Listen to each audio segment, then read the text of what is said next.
我们在坟场发现了他的身影。哦，那家伙终于敢现身了。哼，不怕死吗？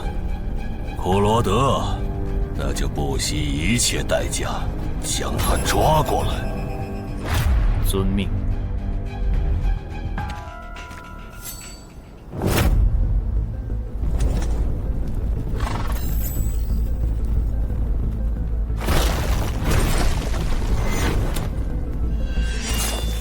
是不是打败你，才会放过我？那看来是没谈拢了。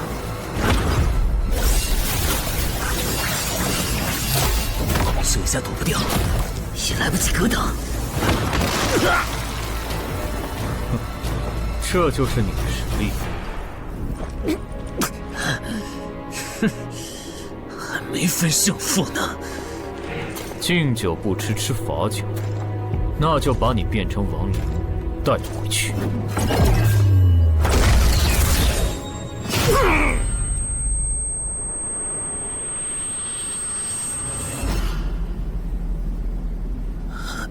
认输吧。做梦。王不灵。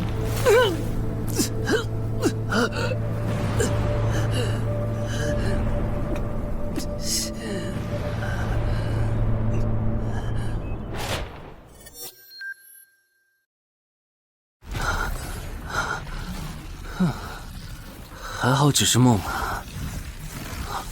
等等，啊！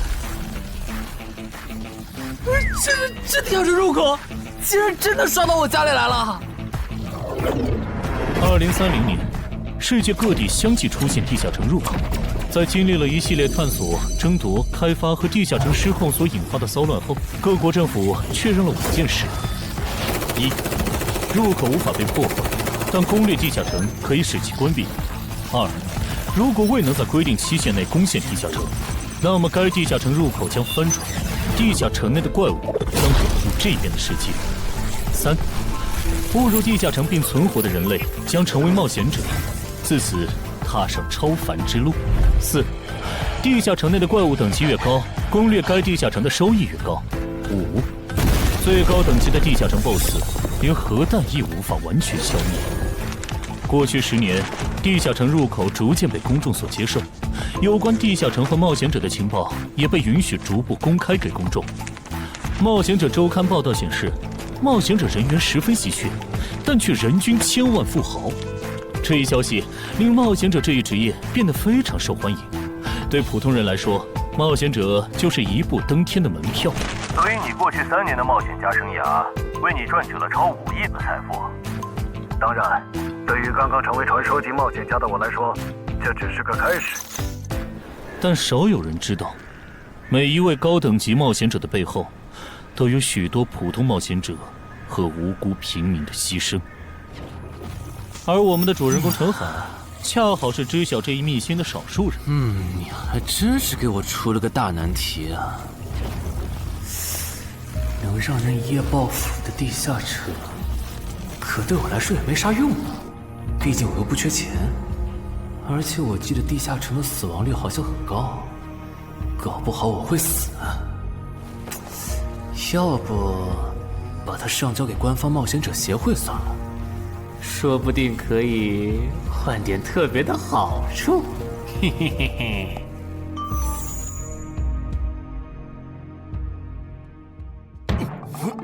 谋杀倒慢，但放这也不是事啊。时间一到，入口翻转，怪物全跑出来，大家都得遭殃。这样，我先瞅瞅这地下城啥类型，要是死亡率高，我就搬到别的城市，走之前报警让警察来管；要是死亡率低，我就自己搞定。真搞不定的话，再搬家，然后报警。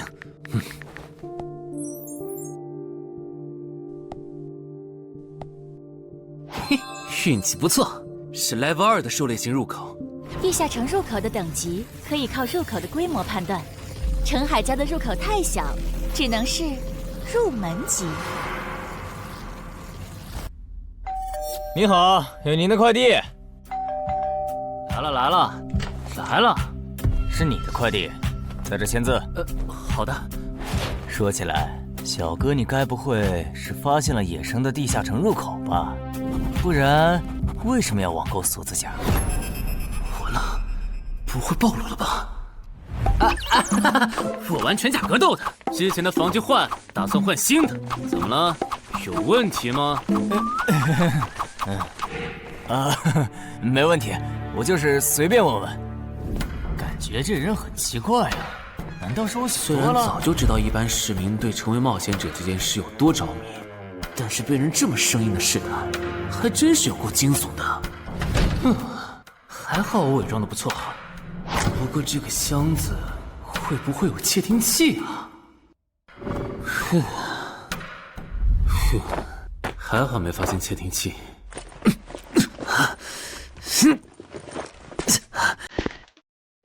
有点重，还有胸口也有一点点闷。怕眼镜在战斗中不方便，从而携带了隐形眼镜。没有防身武器，就在附近消防器材店随便买了把消防斧。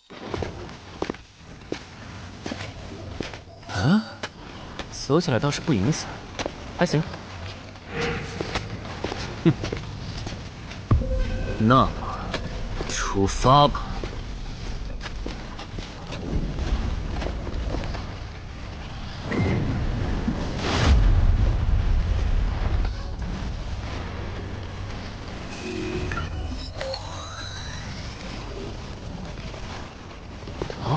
不是地穴地形吗？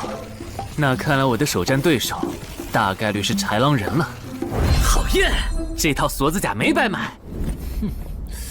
说起来，根据官方提供的情报，新人进入地下城后会激活冒险者面板，脱离条件也会出来。我的呢？来了。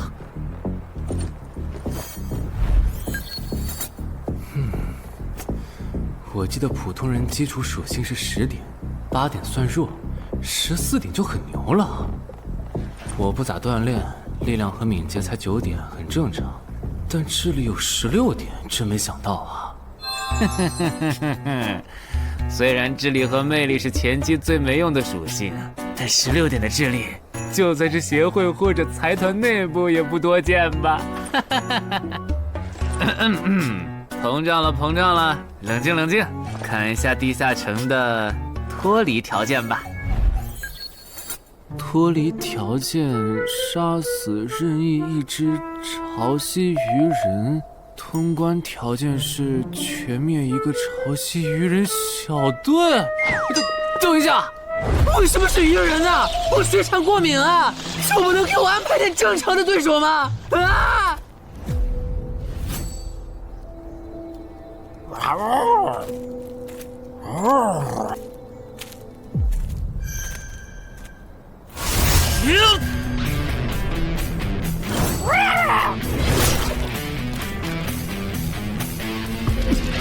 不是吧？这都被躲过去了。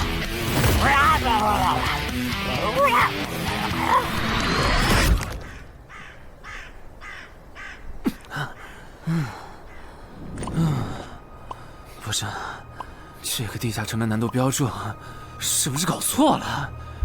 一个落单鱼人就能把我打得差点翻车，如果遇到满编的鱼人小队，我岂不是要就地归西？啊，等级增加了。Level 2菜鸟，我的称号我与潮汐鱼人5-5开，这玩意儿侮辱人是不是？算了，今天就到这里。还是等我请个健身私教，把基础属性练上来了，再来挑战这个地下城吧。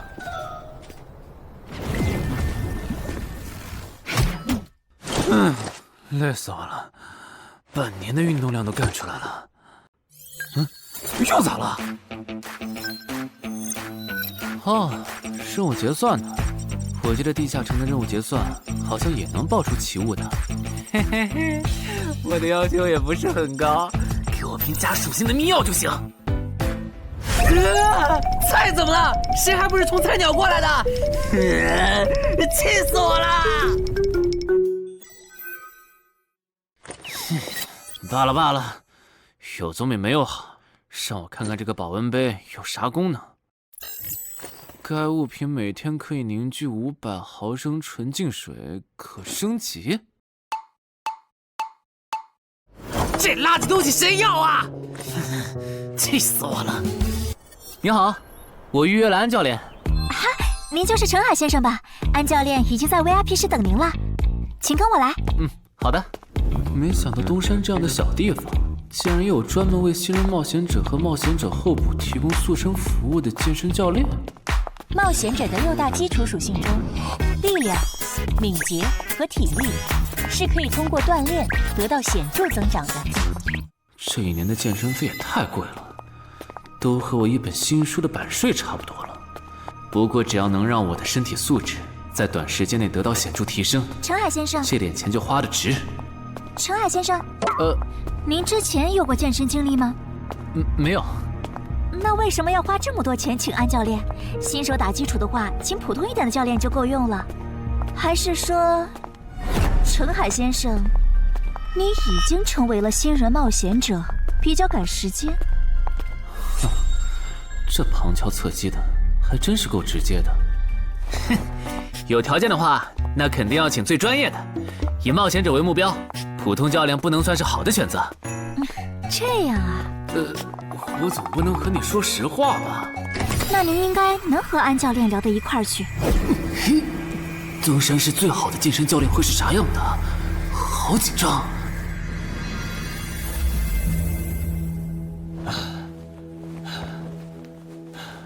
啊！和我预想的完全不一样，我还以为会是个肌肉兄弟，结果到头来，这不是个小白脸吗？我的课程这么贵，竟然也能预约得出去？开玩笑的吧？就是你想成为冒险者，跟我来吧。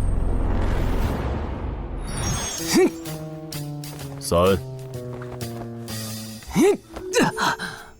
4。我撑不住了，教练。5。真的撑不住了。好，你到这里吧。30公斤举了5次，换算一下，你目前的单次最大重量应该在35公斤。作为健身小白，结合你目前的体重，你这个卧推成绩算是偏弱的。什么情况？虽然我知道我的身体能力低于平均线，但是这也太弱了吧？正常的老哥们不都是人均50公斤起步的吗？陈海先生的基础有点差呢，35公斤的极限数值换算到冒险者面板上的力量属性，应该只有9吧。普通人的力量、体能和敏捷数值是相对平均的，不会偏差太多。他现在这个状况，要在1个月的时间里变成冒险者，几乎不可能。那一般要多久？这个看你，如果天天练的话，差不多1个季度就能达到3个11了。这个11是你成为冒险者后面板上给出的约束，换算下来的话，就是比普通人略强。明白了。所以，办卡吗？那就先办一个季卡吧。我去哪儿交钱？转给我就可以了。好耶，以后撸铁不孤单了。认识一下，我叫徐茂，是健身馆的签约冒险者，以后多多关照。我叫陈海，畅销书作家，您也多关照。说起来，一般只有家境很好或者跟协会签了长期合约的冒险者，才会找安教练这样的专业教练。因为我不缺钱呀，我写畅销书赚的钱，在东山又花不完。既然以冒险者为目标，那肯定就要找最好的教练，打最牢固的基础。原来如此，我还以为你发现了野生的地下城入口，并且已经成为冒险者了呢。作为前辈，我得教你一些冒险者之间才流通的基础常识，免得你以后被人坑了。冒险者首次下地下城时，表现好能得个称号，带不带都行。要是带了会有加成，但也会被其他冒险者盯上。有些专找低等级地下城入口的猎人，就爱顶着称号在可疑的人边上晃悠。要是被怀疑的人被称号吸引，表现不自然，那猎人就知道这人是冒险者，接着只要跟着他，就能找到野生地下城入口。啊，这样吗？真是学到了。没啥反应，看来他真不是冒险者，就是个有点钱想当冒险者的弱鸡作家，那就没价值了。幸亏我先和抄袭人五五开这个称号太丢人了，没装上，不然今天肯定暴露了。安哥那边应该已经快拟完你的健身合同了，咱们过去吧。好的。国内有名的畅销书作者，还是专门写冒险者题材的。怪不得他有财力和动机买我的课，是想把身体数据打磨上去以后进军冒险者行业吧。而且他对课程的学期也没有明确要求，不像是发现了野生的地下城入口需要快速通关的样子。确实，程海是冒险者，或者他发现了野生的地下城入口的概率确实很低。这样，如果徐茂带着他回来的时候，他的注意力没有放在我的头顶，那就走正常流程吧。如果他有异常，那就别怪我了。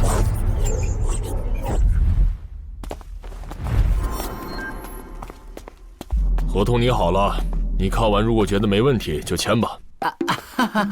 好的。喂，不是吧？连健身馆的3A 级教练也……这边。那小子刚才看我的时候表情正常，视线也没停留在我头顶的称号上，看上去不像是刚发现地下城入口的小白。徐茂，你没做多余的事吧？怎么会呢？我可是健身馆的签约冒险者。那就没有持续关注的必要了。签好了。这份是您的，请收好。等下安教练会带您做体能测试。好。行吧。和我判断的差不多，你的体能也偏弱，敏捷测试就不做了。接下来的1周，我们主要做力量和体能塑造。你一般什么时候有时间？什么时候都有时间。行，那明天上午10点来健身馆找我，早饭别吃太油的。没想到国内规模最大的健身机构，竟然会干这种勾当。依靠对新人冒险者和冒险者候补的身体塑造业务来钓鱼，如果我今天的演技再差一点，就要被他们瞧出问题，吃干抹净了。怪不得东山这种小地方会有3A 级教练常驻，恐怕全国各地……等等，这样看，所有和冒险者沾边的服务应该都有坑，包括我买的锁子甲。还好我当时觉得在同一家店购买防具和兵器的行为有点不打自招，不然网购锁子甲的时候就暴露了。看来我还是低估了冒险者这个职业的潜在风险。得调整一下计划了。原本想着等锻炼的差不多了以后再来挑战这个地下城，但没想到现实世界如此残酷，针对低等级冒险者的坑到处都是。虽然今天运气好避开了一个坑，但我总不会每天都有这么好的运气吧？只能冒险来地下城提升冒险者等级了。这次的脱离条件是鱼人眼珠吗？对了，不知道昨天那只的眼珠可不可以？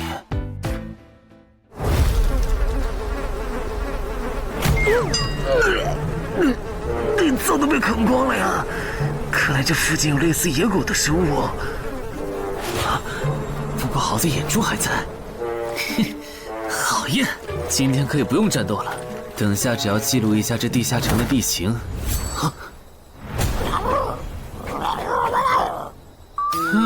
鱼人呢？我还以为是什么呢，吓我一跳。只是一只落单鱼人的话，我根本……一只还好，2只我肯定打不过呀！快润！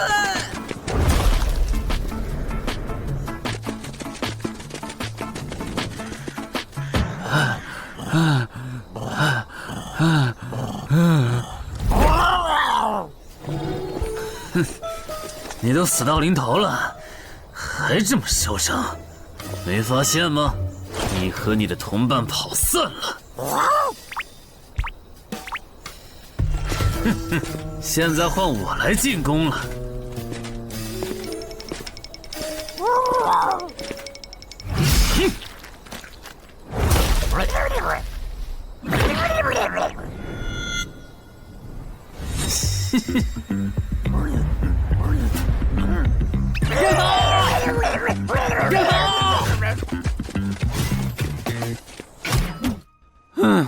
累死我了。不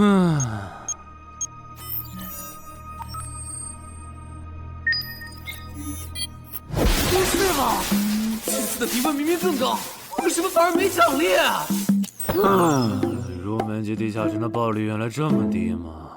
不过如果其他冒险者也是这个情况，那么他们是怎么赚到钱的？还是说有什么常识是别人知道，但我不知道的？明天找机会去问徐茂和教练。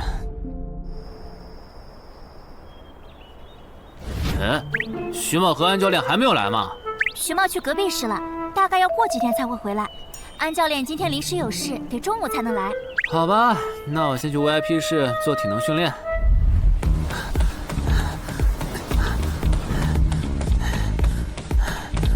我外出的这几天，他都是这个训练强度。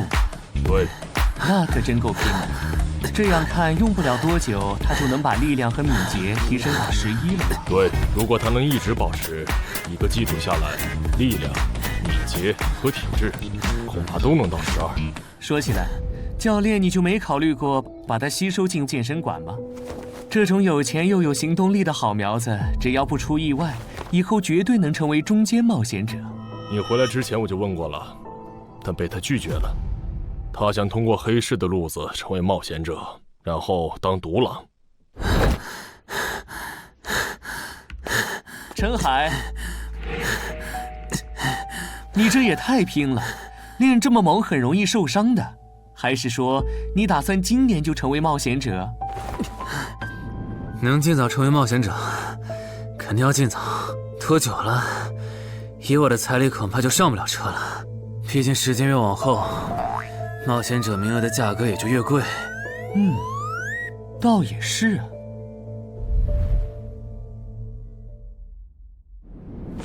算上前天安教练的招揽，我大概可以肯定，徐茂和安教练已经排除了我拥有入门级地下城入口的可能了。接下来可以找一个合适的时机。发什么呆呢？在想事情？没，可能是太累了，有点走神。你这样肯定不行，频繁的超负荷运动只会累积伤病风险，真受伤了反而会拖慢你的塑身进度。我也意识到了，后面应该会减少训练量。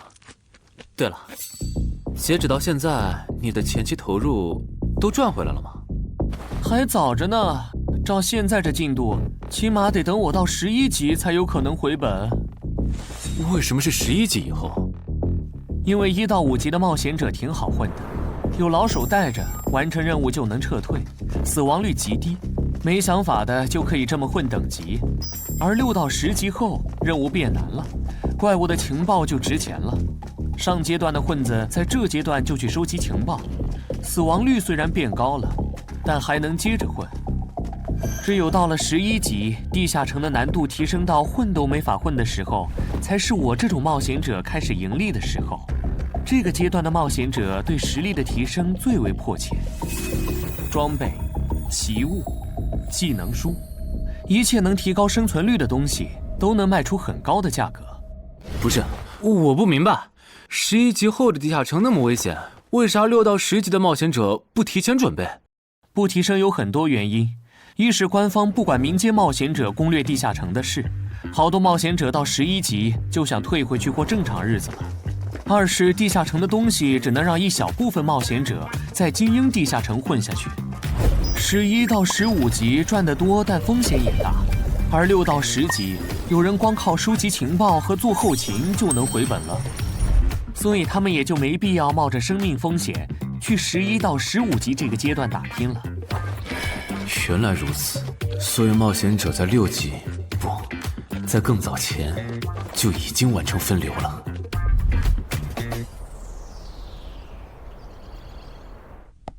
哼，真是学到了，怪不得我在论坛上很少找到有用的情报和攻略。原来有很多人靠卖靠谱攻略和情报赚钱。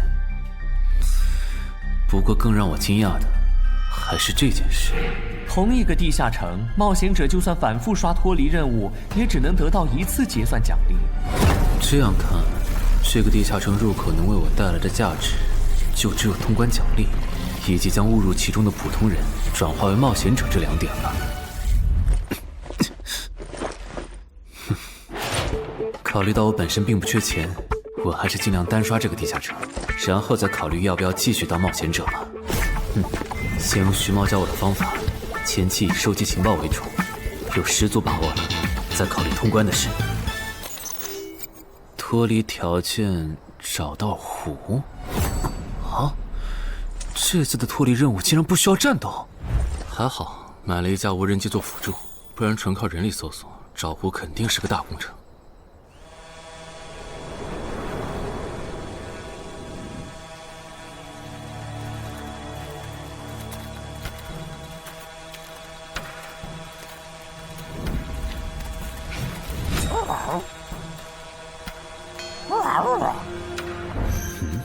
这是什么？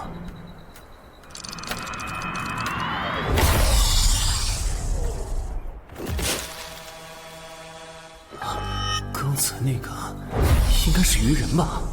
虽然外形和气场和我之前遇到的鱼人有很大差别，但他应该也是鱼人，只不过等级应该更高。算了，先不管他。等我完成了脱离任务，再回来找那只橘红色鱼人。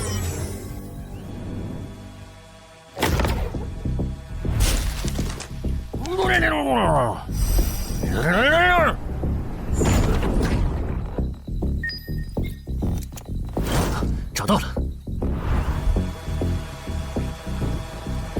哼，怪不得森林地形的地下城会刷出鱼人这种怪物，原来森林深处藏着一个这么大的湖吗？这样的话，脱离任务就算完成了，不用和鱼人接触可真好啊！接下来，是那只橘红色的特殊鱼人。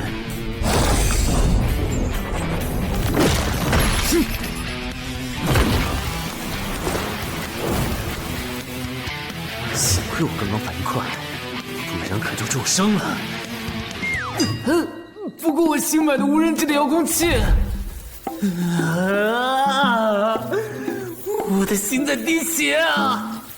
不对，现在不是想这些的时候。这只鱼人的速度太快了，我必须慎重对待。啊！1只、2只、3只、4……哼！好险！什么情况？这个人怎么还没死啊？如果不是穿了锁子甲，我这条胳膊估计就废了。这家伙真的是新手级冒险者会遇到的对手吗？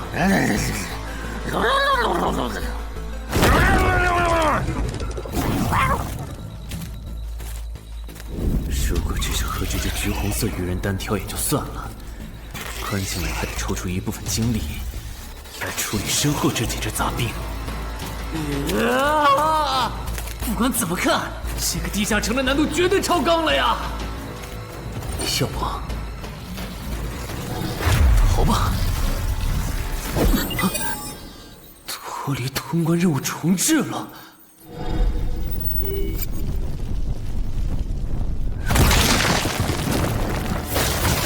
我说全队，你这样很像是在虐尸出气。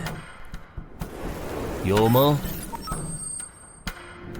归根结底，还不是这只哥布林太弱了，扛不下我的拳头。能扛住才怪呢！明明只是 Level 5，却有着不下于 Level 9冒险者的综合实力。你这样的怪物在入门级地下城里，怎么可能会遇到对手嘛？有的哦。如果我能遇到传说中的 bug， 那就能在低等级地下城里遇到下一阶段才能遇到的强力怪物。只要能从他们手底下活下来，我就能拿到补偿奖励奇物升级券。到时候我成为传说级冒险者，就更有戏了。果然，我和你们这种明明还只是 level 5，但眼光却已经放在传说级冒险者上的怪物，是真的合不来。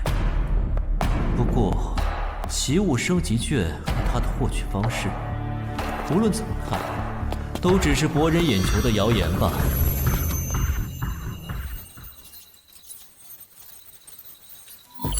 在高战力异常鱼人个体的追杀下活过3分钟，任务完成后将得到额外补偿，奇物升级券。不是吧？我都准备逃命了，你给我整这个，要玩死我吗？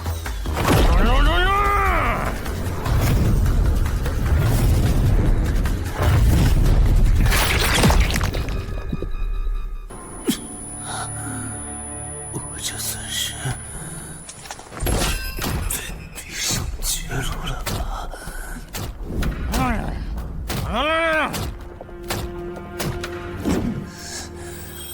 早知道当初就不该成为冒险者，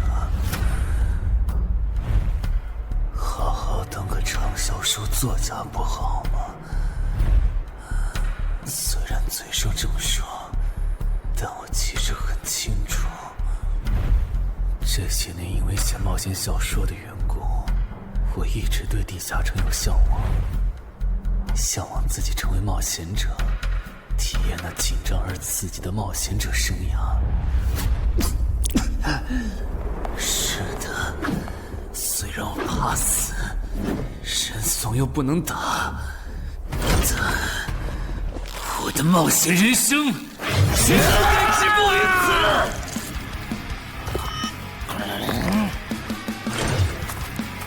想想，我现在还有什么牌？我现在还能打出什么牌？使用称号，我与潮汐鱼人五五开！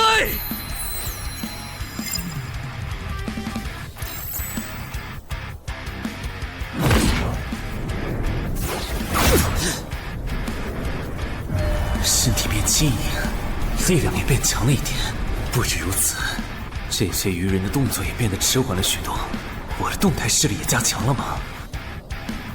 能行，现在的我能行。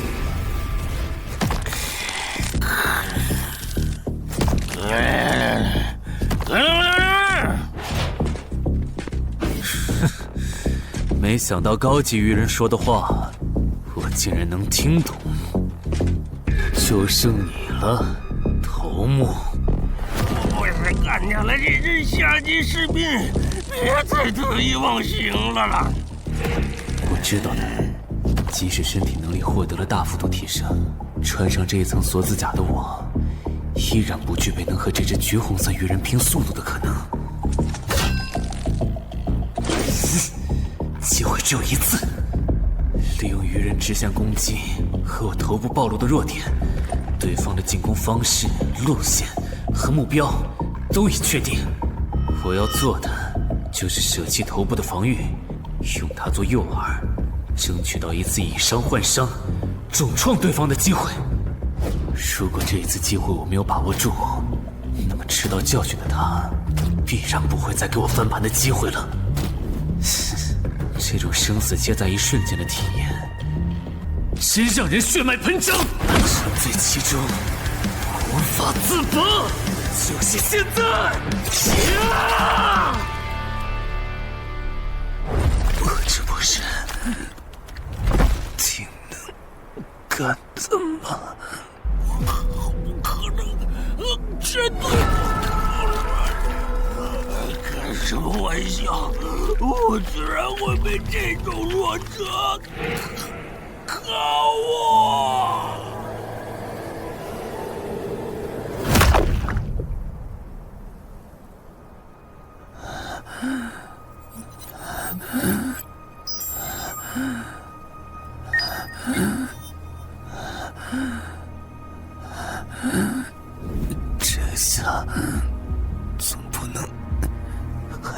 定我是菜鸟了吧？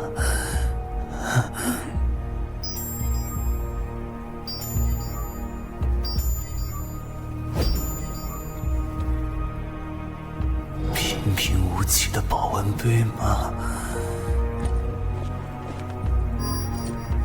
对，平平无奇保温杯。谁要借我升级券？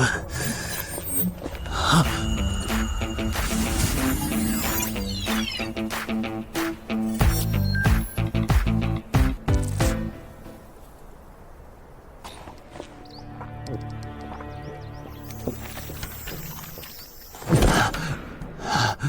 活过来了。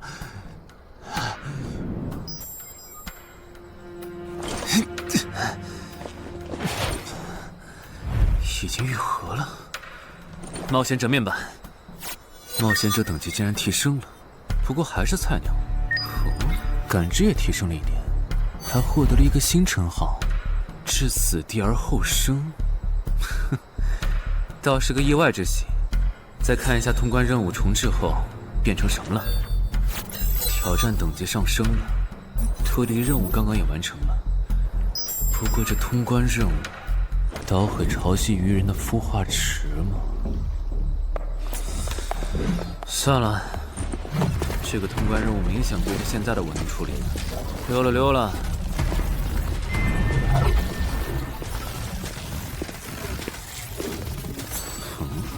是错觉，怎么感觉这个地下城入口变大了？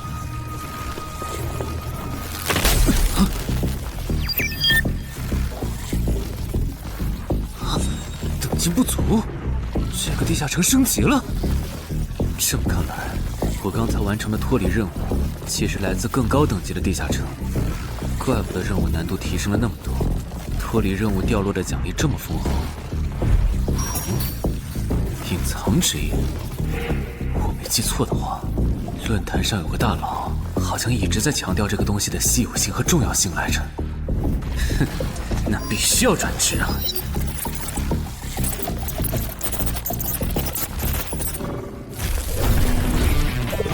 啊，什么情况？感知竟然提升了，死亡行者也算是新职业了。越接近死亡的话，属性点提升就越大，可以1至4点。啊，刚刚是啥玩意儿？我家？这就是感知16以后的世界吗？即使闭上双眼，我的大脑依旧能够准确勾勒出客厅每一角。真不敢想象，20点感知的人类眼中的世界又会是什么样子。说起来，我与潮汐鱼人55开这个称号的效果，刚刚在地下城已经体验过了。这个至死地而后生的称号，效果又会是什么呢？被逼入绝境以后，就能得到力量、敏捷、感知，每个加4点的加成。这个称号的触发条件和死亡行者的触发条件差不多哎。等等，也就是说，死亡行者搭配至死地而后生，极端条件下可以给我带来8力量、8敏捷、9感知的提升。哈哈哈哈！这也太超模了吧！胆子再大一点，以后遇到打不过的敌人，我完全可以靠自残触发效果让属性提升。等干掉敌人以后，再用稀奇古怪的回血药水把状态拉回来。而且回血药水的用处也不止于此，有了它，我再也不用担心健身过度肌肉拉伤了。反正每天都能回1次血，完全可以想怎么练就怎么练。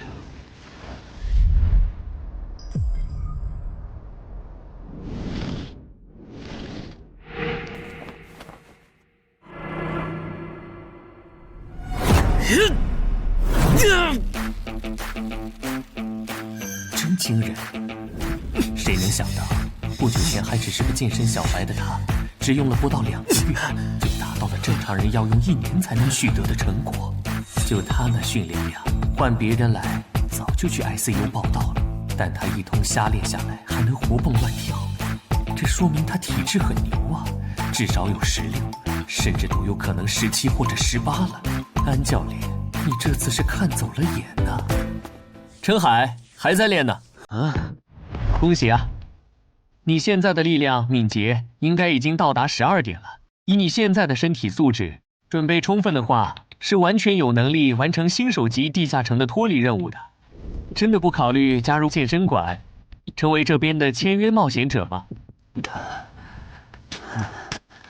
我可不想当一个会被合约束缚的冒险者。那真是太可惜了，我还以为能和你成为同事，以后一起攻略地下城呢。不是同事，也能一起攻略地下城啊。对了，我打算从散人手里购买冒险者名额，这方面你有什么忠告吗？忠告吗？那我推荐你去找散人联合。散人联合？我没记错的话，他们好像是国内最大的散人集团吧？对，如果你想走黑市的路子购买冒险者名额，那么我只推荐你选择由散人联合提供担保，或者他们自营的低等级地下城入口。为什么？我感觉找独狼冒险者明显更好啊，省钱又省力。因为涉及到冒险者名额买卖，无论买方还是卖方，其实都存在巨大的交易风险。卖家怕遇到伪装成萌新的入口猎人，买家怕交了钱对方不办事。但有散人联合的介入就不一样了，虽然他们的佣金很高，但是作为冒险者资格地下城相关产出生意的龙头，他们为买卖双方提供的契约书还是很值得信赖的。原来如此。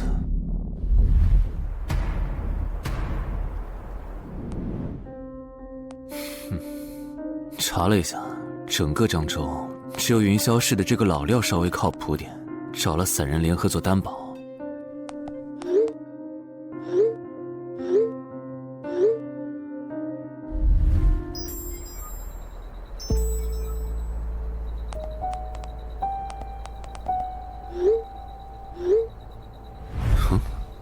这边，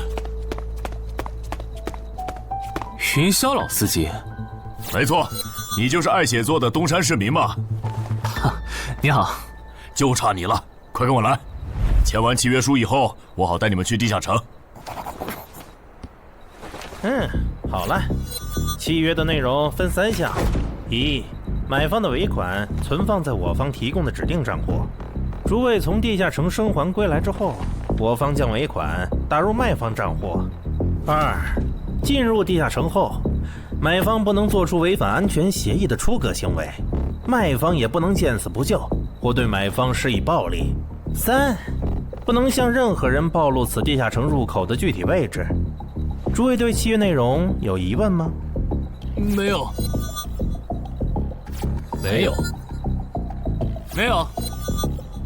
那么，契约成立。手臂在发光哎！哟，好神奇啊！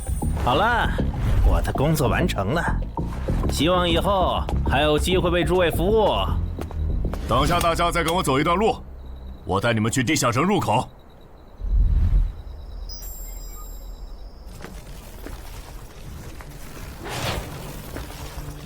这个地下城入口的位置确实隐蔽，难怪没有被官方和云霄市的资本发现。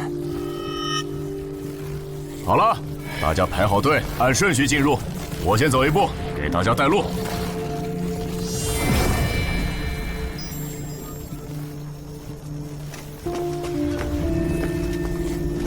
这批新人怎么样？太酷了！认识冒险者了，真好。还行，没有看起来像刺头的。那就好，等会儿记得我们之前说的。卖家原来有2位吗？好了，大伙儿看向我这里，学着我的样子对空气喊：“冒险者面板！”冒险者面板！大家可以在冒险者面板的个人信息栏查看到自己的基础属性，往下滑动，可以在任务栏查询任务。不是吧？我的基础属性原来这么低的吗？冒险者面板上的内容只有冒险者本人才能看到，所以不用担心个人信息暴露的问题哈。麻烦大家把你们的脱离任务报一下，我这边做一个整理。任务吗？哟，这个物种，论坛的入门级地下城怪物图鉴里好像没有。这个地下城有问题。这个地下城该不会和我家里的那个一样，存在某种致命的设定吧？基于幸存者偏差，如果一个入门级地下城的怪物没有被收录进论坛的新手常见怪物图鉴，那只有2种可能：要么它确实很罕见，要么就是遇到它的冒险者基本都死在地下城里了。警告！警告！此人违反了安全条例，未说出正确的脱离任务。那个眼镜男说谎了？不是吧？这才哪儿到哪儿啊？就有人触发安全条例了？你听我解释，肯定是他出 bug 了。契约式的契约当然不是绝对的，但对你这样的菜鸟来说，它是不会出问题的。你的脱离任务绝对不是采集高价值草药，你骗了我们。他刚进冒险者圈子，不懂规矩，做错事也情有可原。您大人有大量，再给次机会嘛，是不是啊？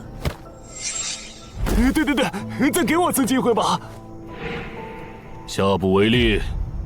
大家再说一遍自己的脱离任务哈，这次别搞错了。我的任务是找到湖中女妖。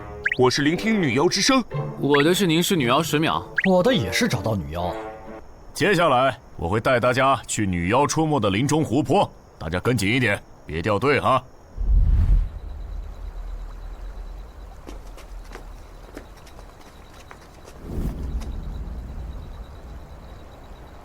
冒险者面板。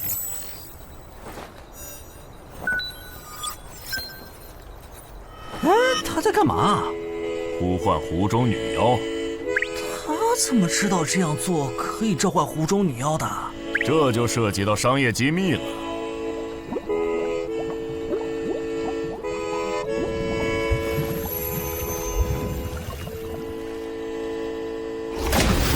女妖出来了！我的脱离任务完成了，我的也完成了。8、9、10。大家把耳塞戴一下，女妖马上就要唱歌了。不戴的话会怎么样？女妖的歌声会破坏你的大脑。刚成为冒险者的 Level 1萌新，一整首听下来，大概会当场暴毙吧。什么？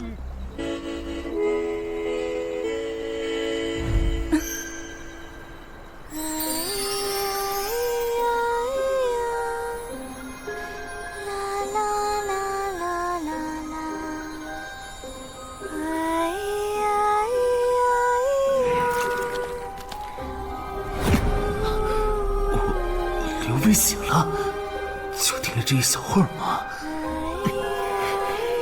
还好我戴了耳塞，歌声听得不真切，不然恐怕已经死掉了。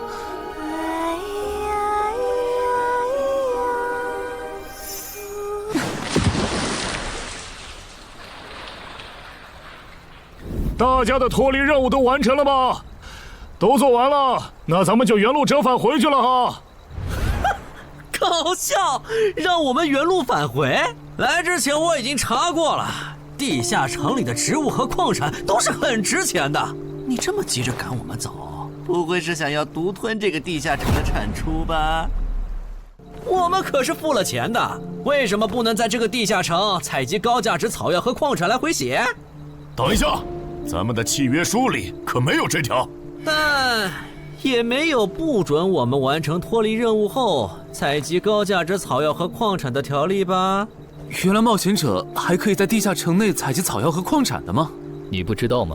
其实大部分冒险者并不具备通关能力的，他们主要的盈利方式就是搬运地下城内的物资和收集怪物情报。你是觉得脱离任务已经完成了，我们又碍于契约不能对你出手，所以可以发难了是吗？不然呢？真是笨蛋。但有一点你没考虑到，那就是我并没有和你们签订契约啊。哼，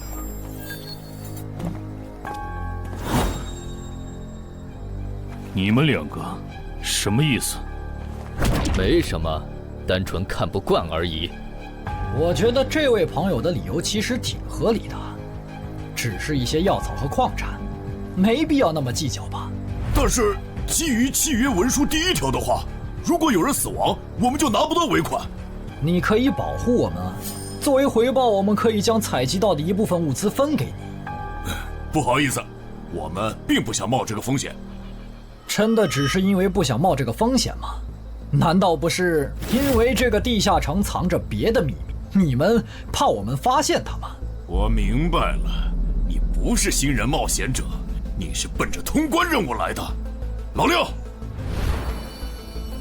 你应该能感受到吧？咱们之间谁更强？可恶！地下城让给他们，我们走。啥？你等等我呀！他们为什么就这样走了？这不很明显吗？这2位帮我们说话的朋友，其实是比那2个人更强的冒险者呀。过奖，其实强的不是我，是我的这位朋友。等等，不太对。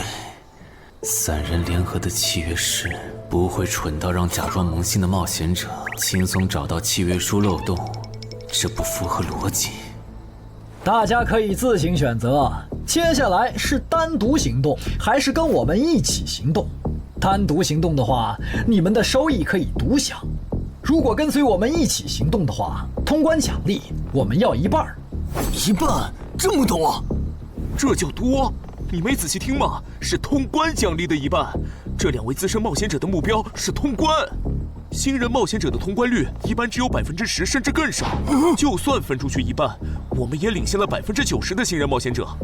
大叔，你别得了便宜还叫委屈啊！所以这其实是好事。对新人来说，第1次通关时间是重要分水岭。新人冒险者越早拿到通关奖励，未来的冒险者之路就会越顺畅。那就是说，就算我只拿到1半的通关奖励，也会比绝大多数同等级的冒险者要强吗？如果你没有浪费这些开局资源的话，确实是你要强一点儿。请让我也加入你们，也包括我。我也要。那帮没良心的，签契约书前都说好了，只涉及脱离任务，其他不包的。任务一完成，他们就变脸了。差不多得了，都走了这么远，他们不可能再跟着了。你不用演了。哦，不过你这次演技提高了不少嘛。刚才我一度以为你打不过那个顶着战斗专家称号的冒险者来着。我确实打不过他。啊？不过他也很忌惮我就是了，要不然不会用劝退的方式赶我走。原来如此，那你觉得他们能通关吗？可能性太低。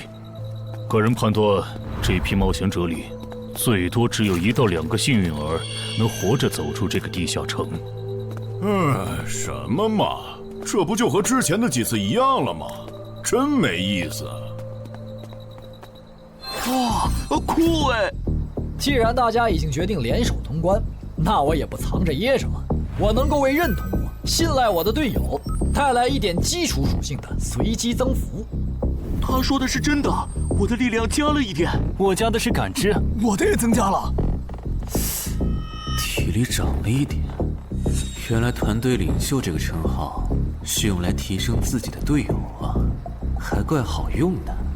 我这边还有一个问题，我们现在只知道口琴声能召唤女妖，并不知道其他的召唤方法。女妖要是一直躲在湖里，大家的通关任务就没法完成。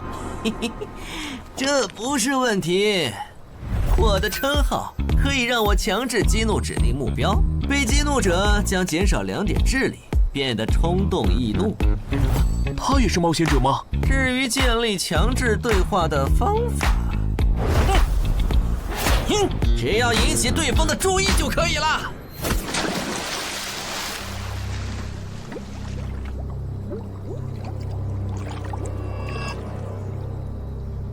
蠢货，你过来呀！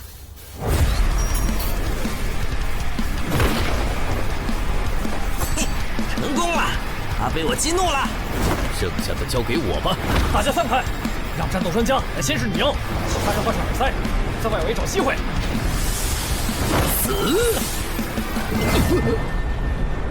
传过去了。开什么玩笑？竟然是灵体！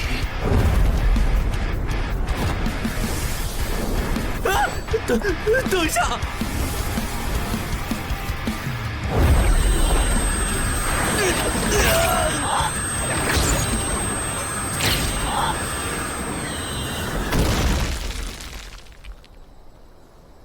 还好有2-3，只是鼻子出血。不是吧？这个女妖原来是个妖魂！娘，有把握吗？有，但是会比较费时间。上一个地下城刷出来的僧侣之拳应该会有效，但熟练度还没上去，打起来会很慢。慢就慢了，这只女妖应该没有其他攻击手段，对我们的威胁很小。我有预感，这个地下城的通关奖励会非常丰厚。哼，愚蠢的选择。等等，你先别走。不是吧？10万个人里都不一定能出一个的感知16点的人，竟然让我……你为什么觉得他们的选择是有问题的？使用称号，他们当我不存在，真晦气。喂，你搁这对空气自言自语什么呢？不是，我刚才……不是没人吗？幻觉吗？有东西过来了！什么东西？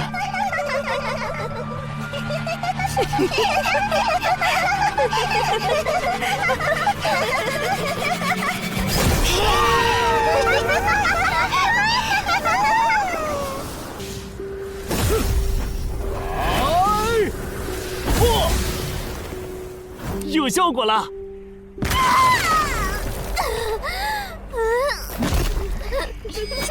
什么声音？我们搞错了，这个地下城不止一个女妖，那2个卖家没安好心。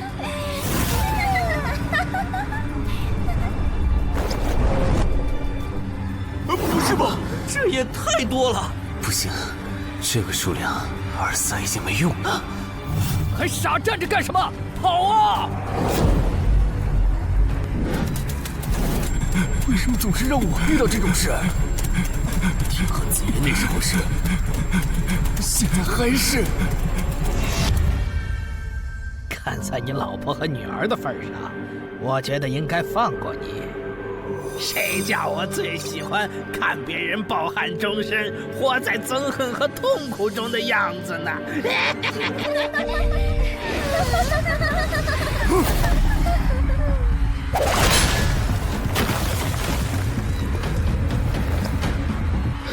你们以为我是谁？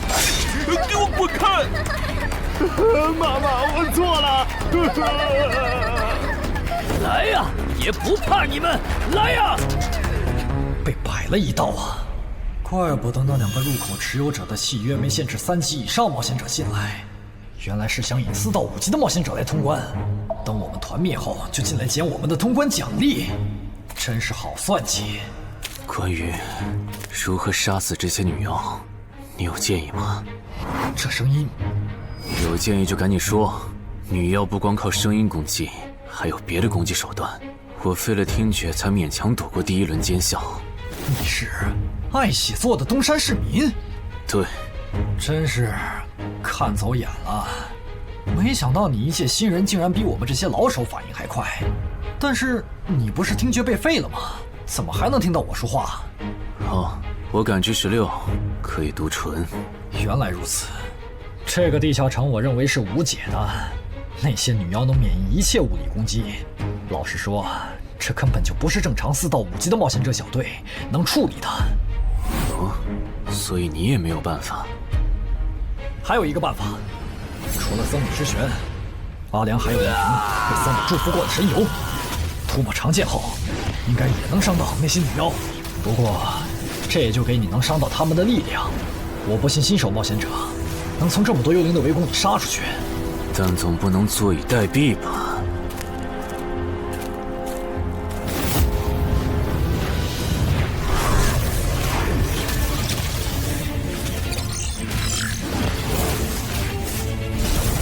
置死地而后生。能听到吗？我问过你的同伴了，他跟我说，要通关必须从你那里拿到被僧侣祝福过的神油。通关吗？能帮我拿一下吗？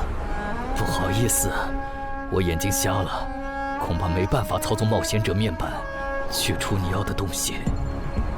这样吗？不过我还有一个办法可以让你得到它。什么办法？你干什么？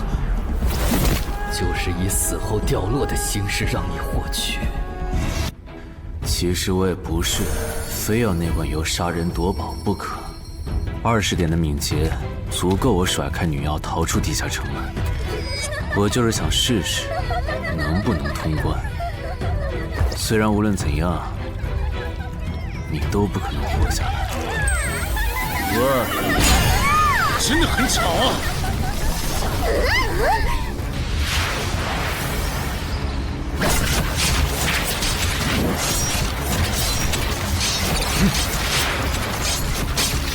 对邪恶生物伤害加2点，那么开始反击吧。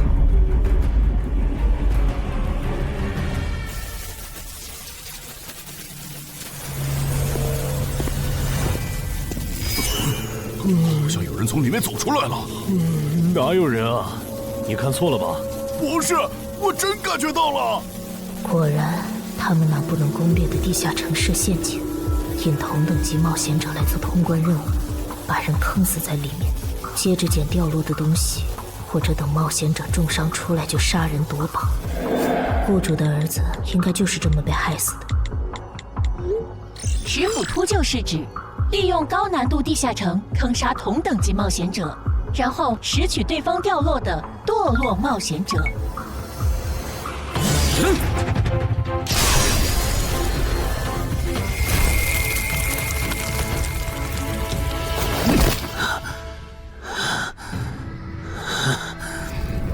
好险！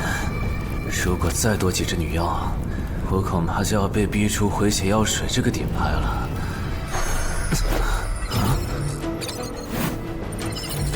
您的绝妙操作取悦了路过的死亡主宰，得到其恩赐，亡灵亦不能杀死我。该恩赐可以使您豁免一次来自亡灵生物的死亡判定，免疫一次来自亡灵生物的死亡判定。好霸道的额外奖励！额外奖励都这么丰厚了，合并结算的奖励还高于单独结算，那么肯定要合并啊！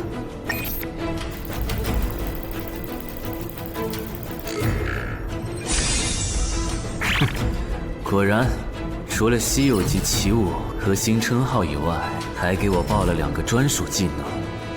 这个地下城的奖励太丰厚了，难怪它的难度如此超标。爱写作的东山市民，你还活着吗？怎么没声音了？哼，差点把他给忘了。你现在感觉如何？能站起来吗？有点难。那只能扶着你了。其他人是不是都死了？胖子、四眼、大叔，还有你的2位同伴，都死了。你应该不是第一次进入地下城吧？哼，我还以为你不会主动说破呢。如果我说我能保守秘密，并将我得到的奖励作为酬劳全部送给你，你能不能不灭我的口？但你死了，同样可以保守秘密。那你就得不到我的通关结算了。而且，云霄老司机和他的同伴肯定在地下城入口附近蹲幸存者。我可以帮你吸引他们的注意力，相信我，让我活着走出地下城，对你来说是最有利的选择。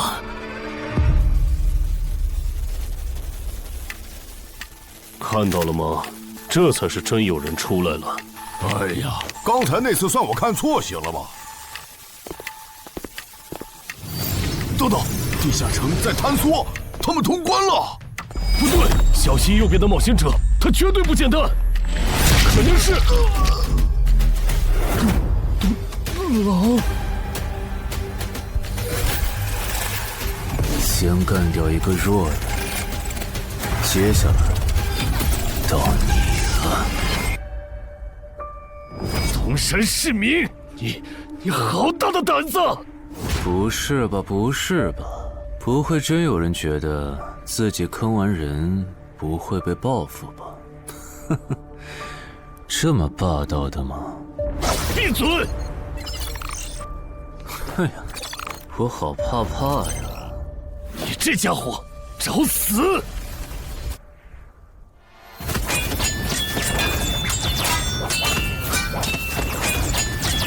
这俩人相互厮杀的程度，有些7级甚至8级的冒险者都没这么夸张的速度。不可能！带上这个称号以后，我的速度竟然还是没你快，真是离谱他妈给离谱开门，离谱到家了！你的敏捷难不成有17，甚至18？可，你猜？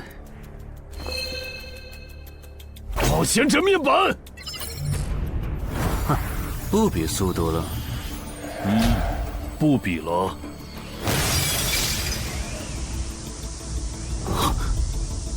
这本来是为那个战斗专家准备的，不过给你也没差了。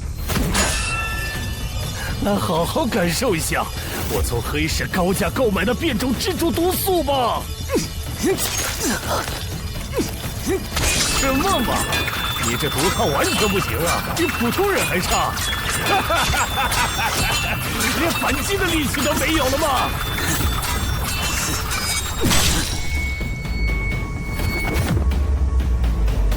太慢了，太慢了！你这样是伤不到我的。哼，蜘蛛毒，这就是你为我们准备的手段？怎么样？喜欢吗？作为7级地下城蜘蛛地穴的特殊产出，可以极大的削弱低等级冒险者的力量、速度和体力。迄今为止，因为它而败在我手上的5级冒险者已经有4个了，而你将会是第5个。然后呢？你应该不只准备了这点手段吧？全都亮出来吧！哼，不会吧？难道这就是你的全部了？当然不止这些。佩戴了毒素携带者称号的我，呼出去的气体、身上的汗液和血管里的血都是带毒的。和我相持的越久，你中的毒就越深。这战术太吓人了，在6级以下几乎是无解的。我明白了，是我高看你了。我还以为你藏着什么大招呢。关闭技能，与死亡共舞。不可能！怎么还有这么快的速度？哼，你猜？啊！别太得意了！太慢了，太慢了！你这样可是伤不到我的。不可能，绝对不可能！你明明只是个独狼，怎么可能比杀了大量5级冒险者的我还强？没什么不可能的，在舒适区里泡着的你，永远也看不到与死亡同行之人所看到的风景。但是，溺死的往往都是会水的。散人只有劣势更弱小的散人，才能积攒出大量的财力和武力。我的路才是正确的。对普通人来说，或许你才是对的。不过，在我看来，与死亡同行之人，如果走到了极致的话，未必不能超越死亡。不是吧？那么强的人，竟然这么轻易的被……啊！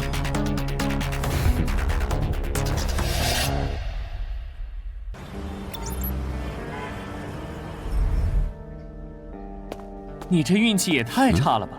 啊，徐茂，你怎么来了？来看你啊！第一次进地下城就遇到了能免疫物理攻击的怪物，好不容易通了关，还被师傅秃鹫堵门。不过也多亏了这次经历，让我得到了置死地而后生这个称号。也是，还算幸运。那些传说级冒险者，哪个没在5级以前越级挑战过对手呢？对了，个人建议不要让别人知道你的主要称号，情报泄露是很致命的。冒险者要防的不只是地下城的怪物。哈哈，原来如此，学到了。虽然女妖之森的入口持有者，官方说是被另一个幸存者杀了，但我查过，那人主要称号侧重团体战斗，单人作战能力没强到能杀掉2个10辅秃鹫，所以，怎么了？我脸上有什么东西吗？没什么，我只是突然想起来，高教练月底就要回东山了。你这边养好伤以后，记得回健身馆报到。关于你的塑身计划，要进入第2阶段了。好的。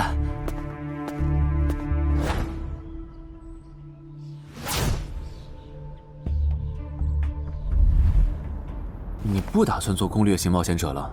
没错，这次地下城经历让我明白，我没当传说级冒险者的本事。与其在这阶段的地下城拼命，还不如到6到10级的地下城多弄点钱，然后就隐退。哎，不过你和我不一样，你有成为传说级冒险者的潜力，但前提是你得改掉独狼的习惯。为什么这么说？独狼玩法在10级前的地下城能提高任务结算评分，多拿奇物、称号和技能，但11级到15级的地下城难度大增，光靠个人根本过不去。如果你想成为传说级冒险者，10级前就得组建自己的攻略团队，不然在11级到15级时，要么会掉队，要么就会被官方财团收编，就没机会再往上提升了。团队嘛，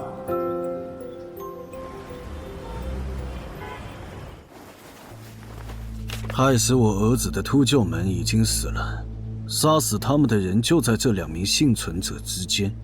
你认为谁才是帮我儿子报仇的恩人？他。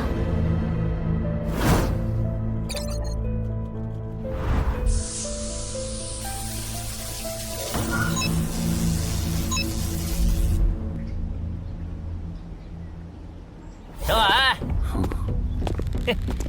你就是女妖之森的通关者程海吧？我们对你在女妖之森得到的通关掉落很感兴趣，你开个价吧。不卖。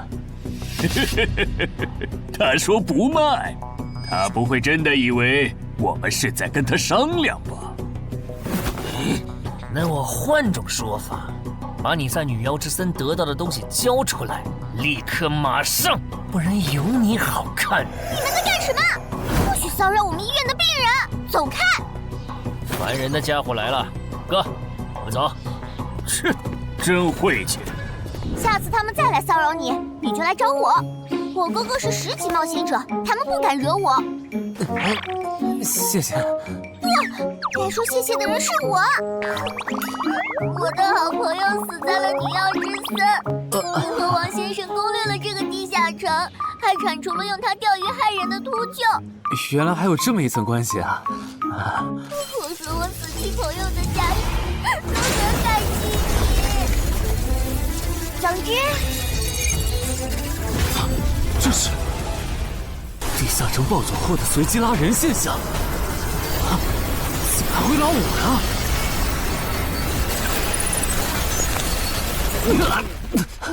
突！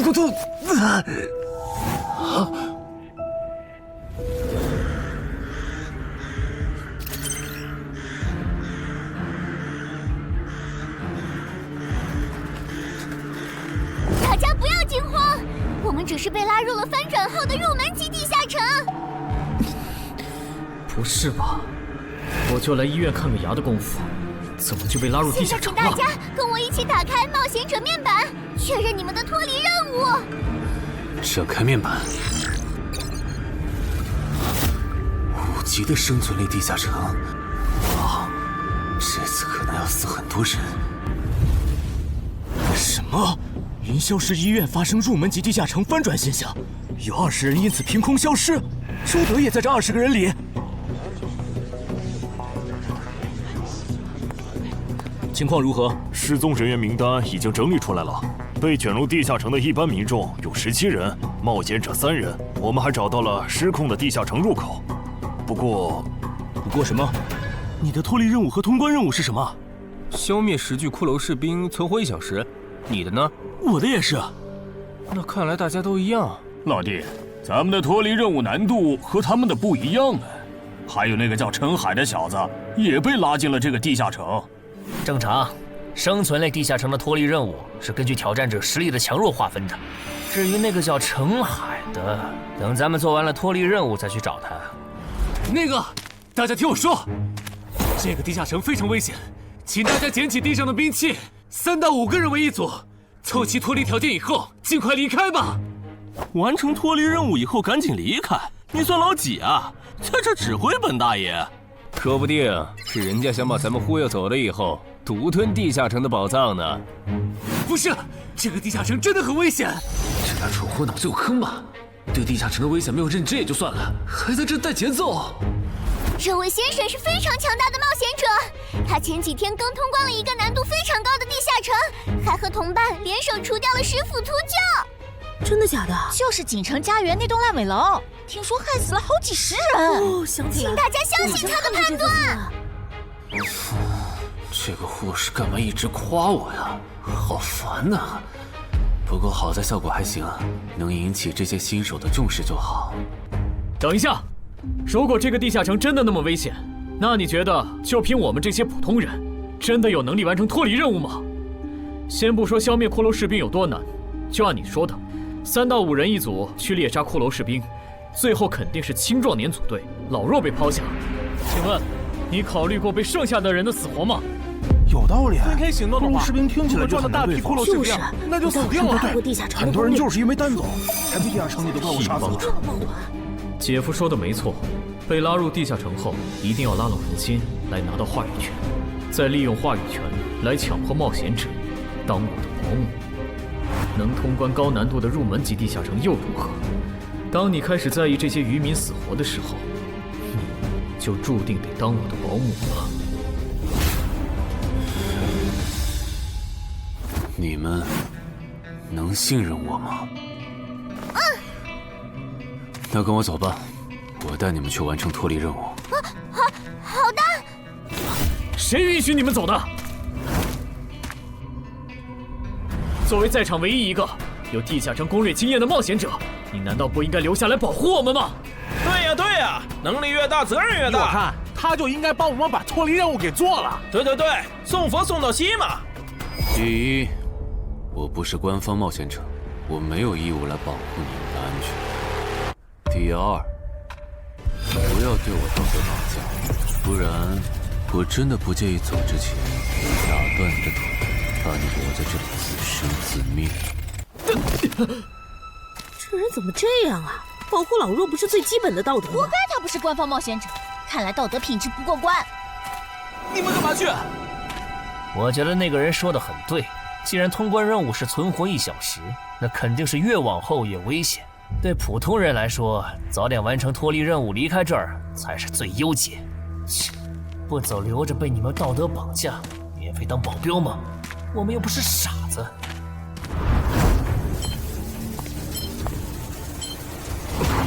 怎么是他？这个地下城有什么问题吗，尚科长？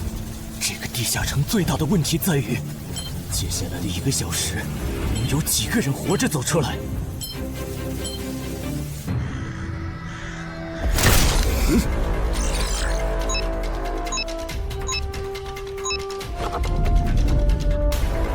你们就学我刚才做的，用剑去砍那些骷髅士兵的颈椎。那你呢？又来了！我嘛，就用我的老火箭和他们练练。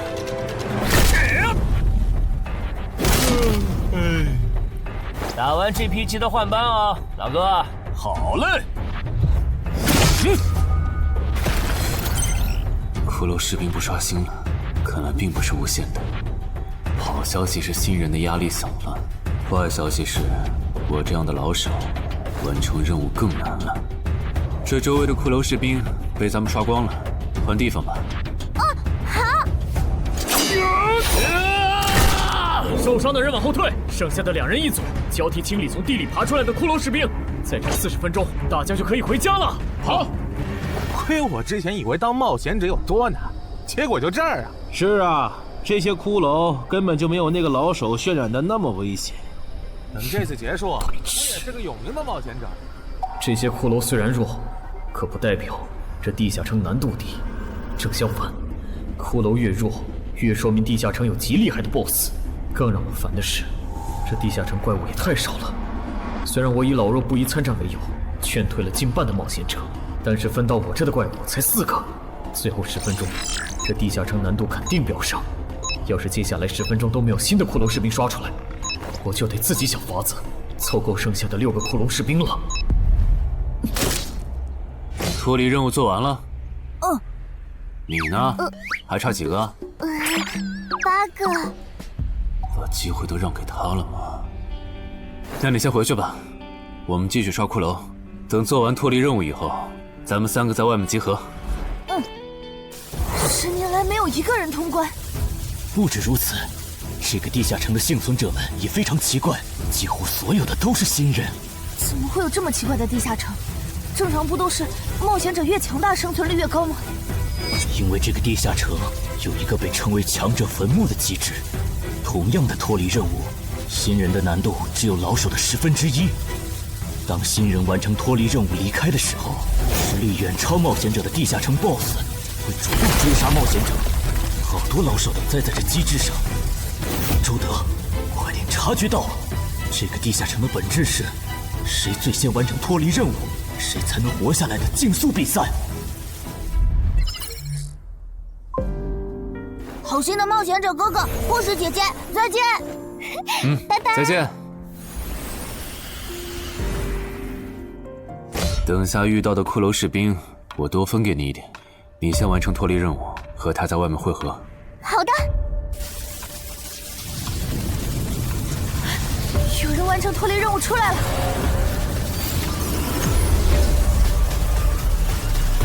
怎么是小孩子？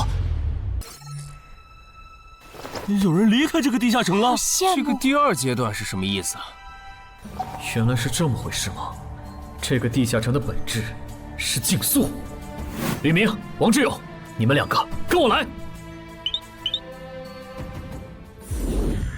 老弟，有个人完成脱离任务离开了，是不是那个叫陈海的人呢？不可能，先不说他还带着2个累赘，光冒险者们要杀的100个骷髅士兵就不好找。那会是谁呢？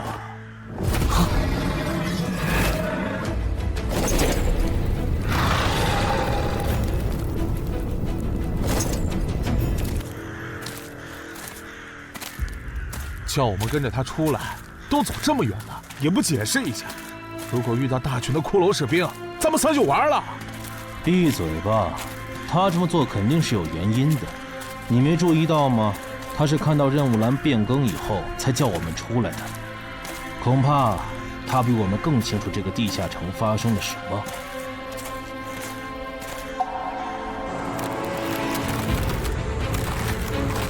准备战斗！他们3怎么走得这么久才回来？周德当初就不该气走那个冒险者。脱离了。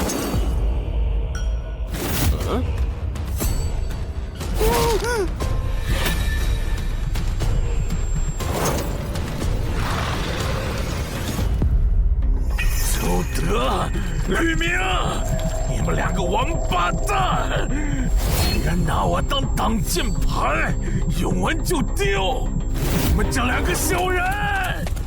你还差几个？3个。那快了，我们再找些小股的骷髅士兵杀，应该能赶上。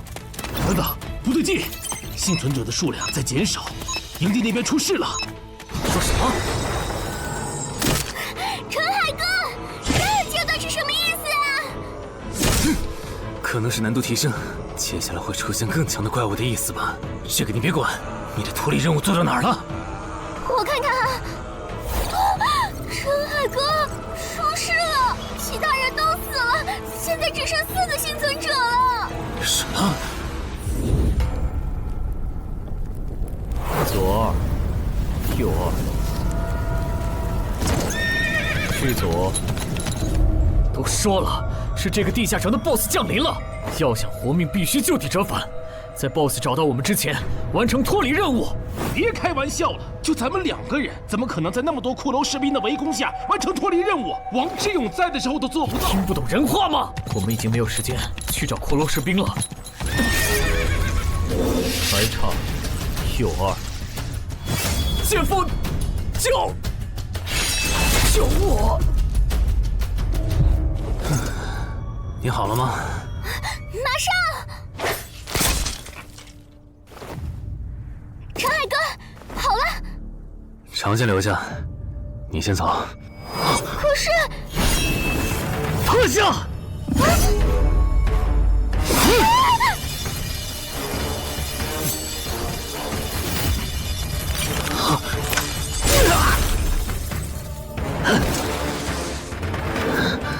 好强！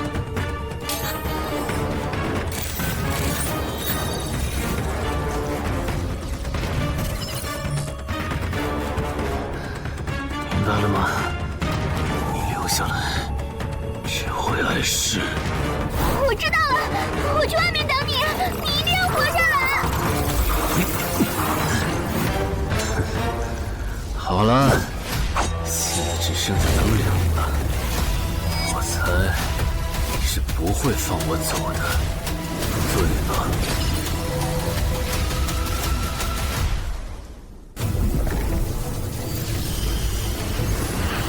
是护士姐姐，里面还有幸存者吗？有，但是陈海先生他……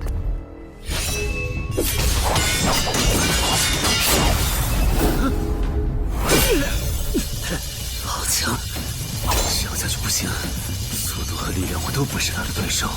就算能大概猜出他下一步动作，可因为一直忙着抵挡，一次出错的话就得死。要走！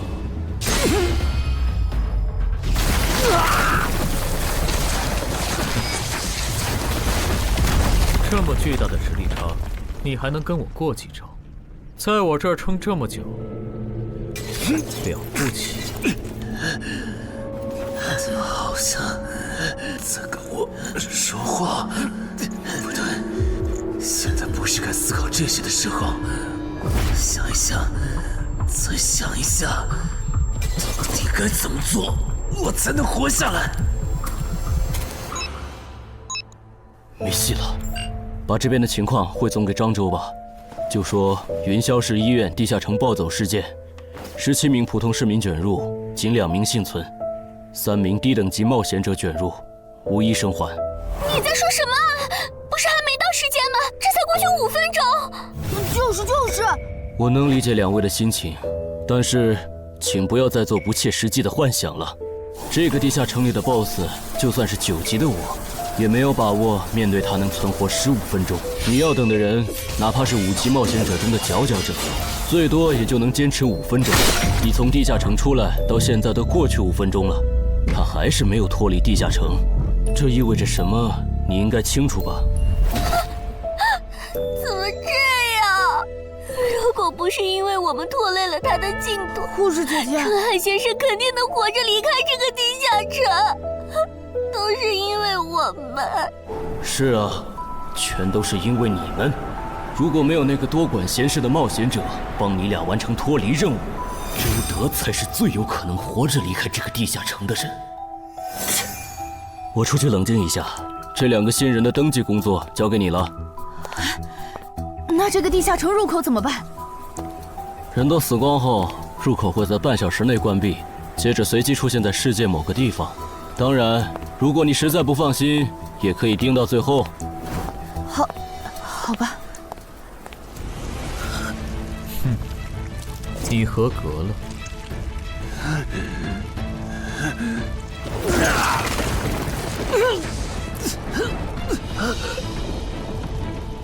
我很期待你成为亡灵后的表现。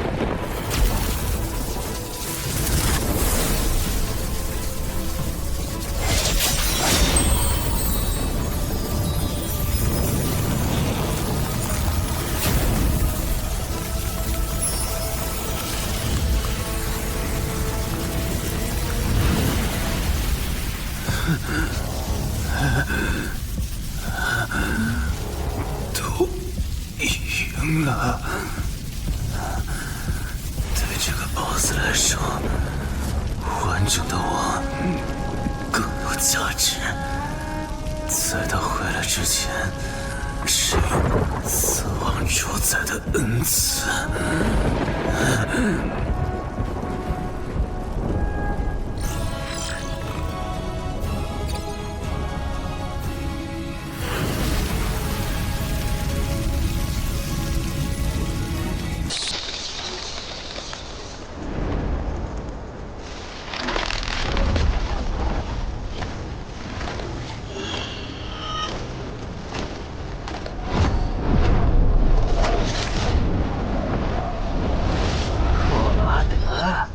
不是被大军派去坟场征兵了吗？怎么回来了？白跑一趟，我还以为是谁激活了骸骨大军发出去的晚宴邀请函呢。我发现了一个有资格成为我们同僚的新人，让他从零开始太浪费，我打算让大军把他变为预备役。同僚。坟场的冒险者最高才5级，这阶段的新人连合适的职业和称号都没确定，你就肯定他们跟咱一样成为传奇？他已经找到了合适他的职业和称号。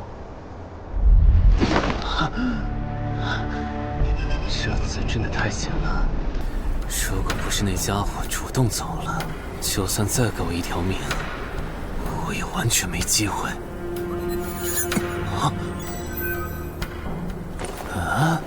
通关任务都显示完成了，为什么没有弹出来脱离选项？不会是必须完成脱离条件以后，我才能离开吧？在那个怪物意识到我没死之前，那得抓紧了。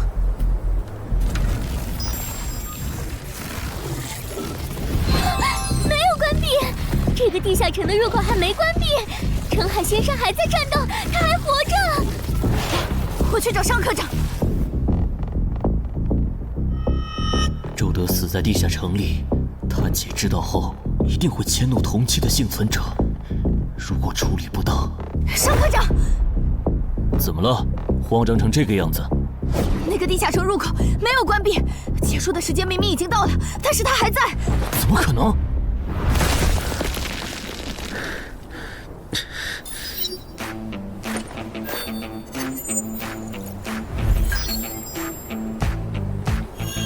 合并结算。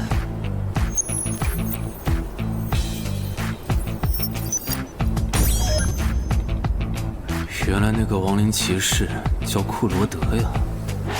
不过传奇级，坟场才5级，怎么会有这么超纲的 BOSS？ 说起来，这个地下城的 BOSS 强度这么高，以前真的有人通关过吗？尚科长，你看，尚科长，这地下城暴走后，超过关停时间仍然存在，怎么会这样呢？有2个可能：一，被卷入地下城的冒险者完成了通关任务，但却没有完成脱离任务；二，地下城升级。一定是第一种，一定是。不可能的，坟场很早以前就已经被世界冒险者协会定义为几乎无法被攻略级的地下城了。相比有人通关，我更相信是地下城内部发生了什么变化，导致地下城升级。有人出来了！是澄海先生，真的是他！哎呀，你们都在啊！担心死我了！开什么玩笑！坟场竟然真的被他打通关了！一辈子的。没那么严重吧？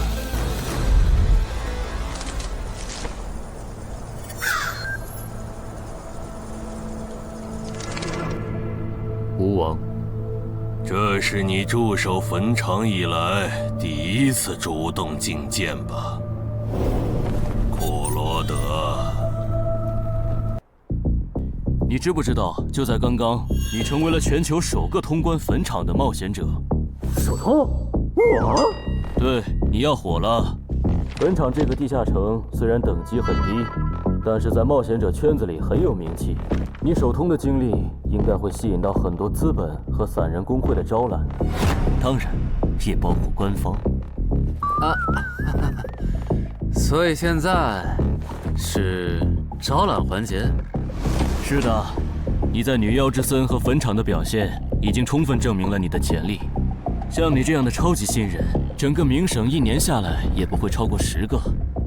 作为云霄市地下城负责人的我，当然不可能错过。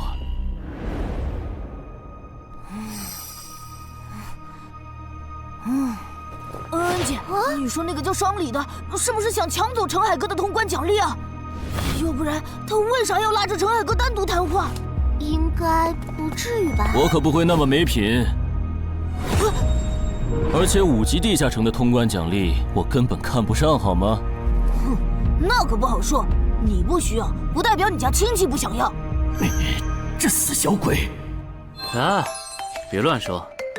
我们在里面聊得久，是因为在谈加入冒险者协会以后的待遇问题。不是吧，陈海哥，你要当公务员？感觉你好像对冒险者协会意见蛮大的。那倒没有，我就是觉得像陈海哥你这样强的人，完全可以像王自健那样自立门户，没必要受协会的规章制度束缚。王自健是谁？是不死冒险者里的男主。不会吧？你明明是个冒险者，竟然没看过这个吗？我是冒险者，和我看这书有什么必要联系吗？这个死小鬼！要不要告诉他们，这本书其实是我写的？你是陈亥？你真的是不死冒险者的作者陈亥？不会吧，不会吧，不会吧！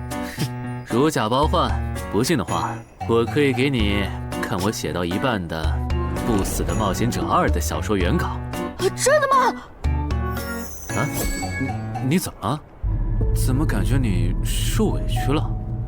陈海先生，你能不能不要加入冒险者协会？为什么？我以前听我哥和他朋友说过，那些加入官方的冒险者很多都后悔了。你哥有说是什么原因吗？没有，但我还记得他们谈话时的表情非常的严肃，甚至还发生了激烈的争吵。这样吗？我会慎重考虑的，谢谢你为我考虑这么多。不，我才应该道谢。那个杀千刀的对我弟弟见死不救，你还把他放进来？商礼，你是不是成了云霄市的负责人以后飘了，忘了自己是怎么上位的了？我没忘，我请他进协会不是为了护着他，他通关的地下城很特殊，过不了几天他就会被财团或大工会拉拢，好多事就不好办了。要是有潜力的成了官方冒险者，等他们跨过15级大关以后，到时候他们面临未知的危险，你是知道的。不行，那样太久了。他虽然有潜力，但不一定能突破15级变成传说。我要他下周就死。好吧，我知道了，那只能借刀杀人了。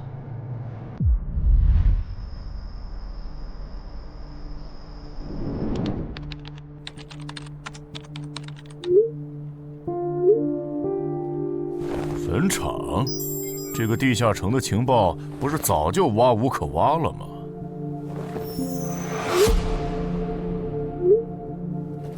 这样就可以了。你确定？5级地下城的首通奖励对普通人来说不算什么，但对6到10级的通缉犯来说那就不一样了。要是澄海的情报到了黑市，不出3天，闽粤2省的通缉犯都会跑到云霄市，这样就能给你弟弟报仇了。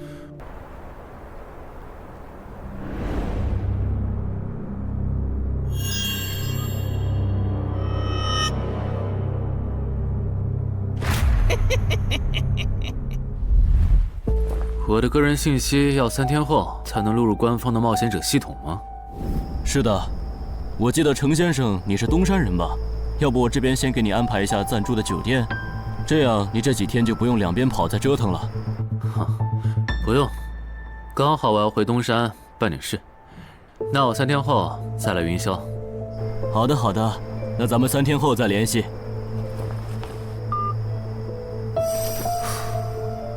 前提是3天后你还活着。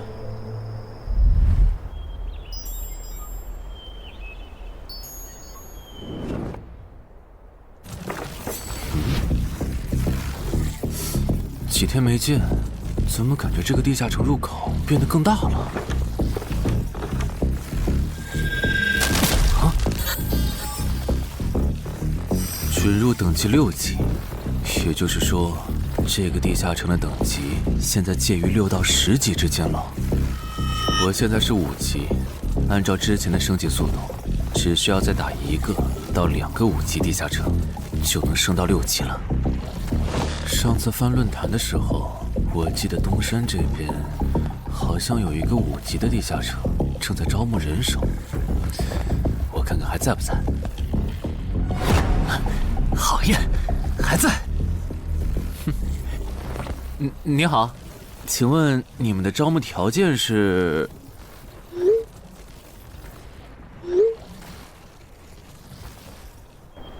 黑市金币？你问这个干嘛？我闲着没事翻论坛，发现论坛上的冒险者彼此之间做交易时，使用的货币不是现金。冒险者之间做交易，除了用地下城入口和掉落物，就是用黑市金币当货币。黑市金币有什么特殊之处吗？为什么不能用现金交易？黑市金币是挑战10级以上地下城的主要收获。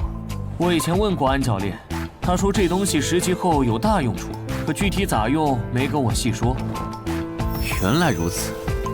对了，等级没到10级的冒险者，一般是从哪儿弄到黑市金币的？我也想搞一些。新手的话，你可以试试把不用的掉落物拿到鬼市去卖。你要卖吗？要的话，我晚上可以带你去东山的鬼市。要，谢谢徐哥。东山这边的鬼市只有每周一的凌晨2点到4点有。你别看这边人很多，实际上只有1/10是冒险者，甚至更少。这些摊贩也是卖的东西真真假假，很容易上当受骗。听起来有点像古玩市场。差不多吧。总而言之，东西先别急着卖，多转转，弄清楚物价后再卖东西。我这边还有点事，就不陪你继续逛了。好的。看不出他这人还怪好的。好了，到我来扫荡了。小哥，来看看这些，可都是宝贝啊！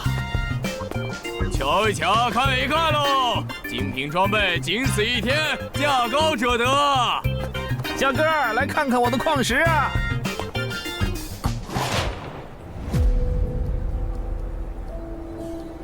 看他求购的内容，这个人想要攻略的地下城，该不会是女妖之僧吧？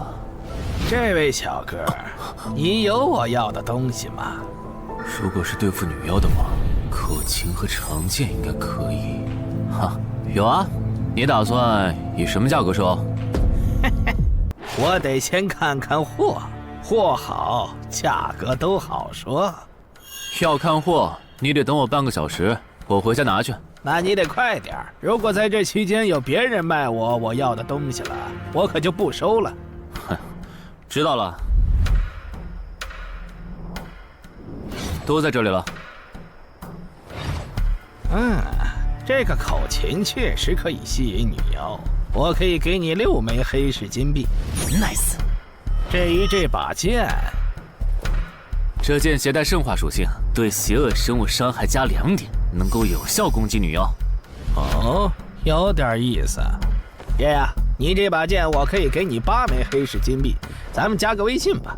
之后我这边如果再有需要，交易起来也方便。好啊，加好了。慢走啊，赚大发了。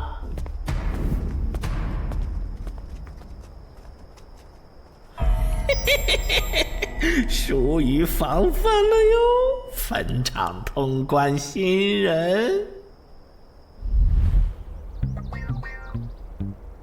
唉，都过去1个多小时了，那个叫四海为家的怎么还没来？算了，不等了。各位新老朋友，大家好，我是5级哥布林地穴地下城的入口拥有者搬砖小 C。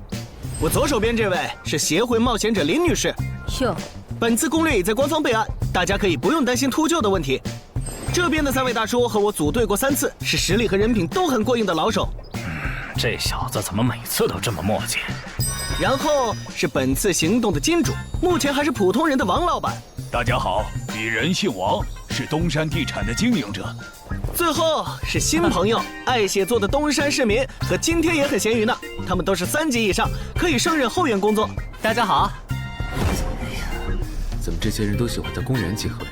上次的师傅秃鹫事件后，我都快对公园有心理阴影了。大家都互相认识了，接下来请随我前往哥布林地穴的入口所在地吧。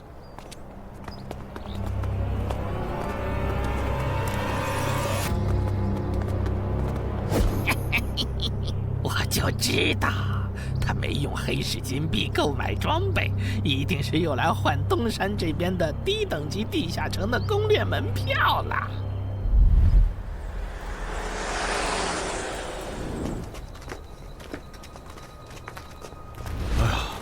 那个，还要走多久啊？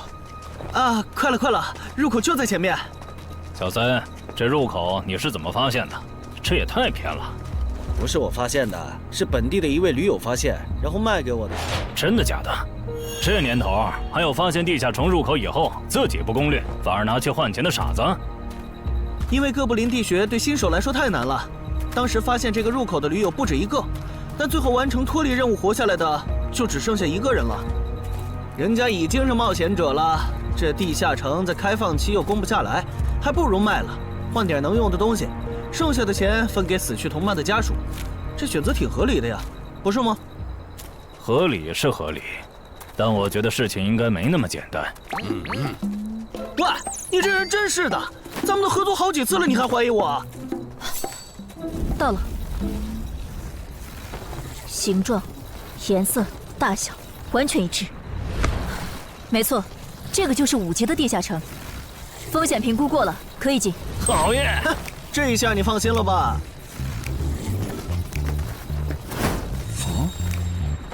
喂，我再跟你们说一遍啊，进了地下城，里面的哥布林归我们管，你们就负责保护王先生，都没意见吧？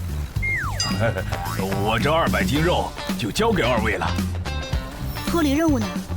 通关任务大家都一样，但如果我的脱离任务是狩猎哥布林，那我们会优先满足你的脱离任务，然后再考虑通关。这么容易就能拿到通关奖励，那我更没意见了。我也是。你们脱离任务是什么？杀死2只哥布林。哦，我的也是。看来咱们的任务类型都一样，只是数量上有差异。王老板，你放心，脱离任务是按冒险者等级来的。2到3级冒险者得进入地穴，4到5级冒险者要干掉一些哥布林。你是新手，只要找到哥布林地穴就行，很简单的。原来如此，怪不得我和他的任务不一样。哎，大家听我说，考虑到东山市民和咸鱼小姐的工作是保护王老板，所以等下遇到哥布林，优先让给他们完成脱离任务，没问题吧？没问题。那好，咱们出发。只用交手就行吗？感觉也不难呐。这个你不要吗？不要，你杀了吧。这就是5级地下城里的怪物吗？感觉也没多强啊。那是因为现在遇到的都是小怪，真正难搞的 BOSS， 得深入地穴以后才能遇到。一般情况下，哥布林地穴的 BOSS 哥布林勇士，得3、5个老手一起上才能干掉。哦，原来如此。那如果这个地穴里有2只甚至更多的哥布林勇士，咱们能对付得了吗？那肯定是对付不了的。不过一个哥布林部落只会诞生1只哥布林勇士。目前全球就1对冒险者遇过双胞胎哥布林勇士，这种小概率事件，咱们肯定碰不上。哦，那我就放心了。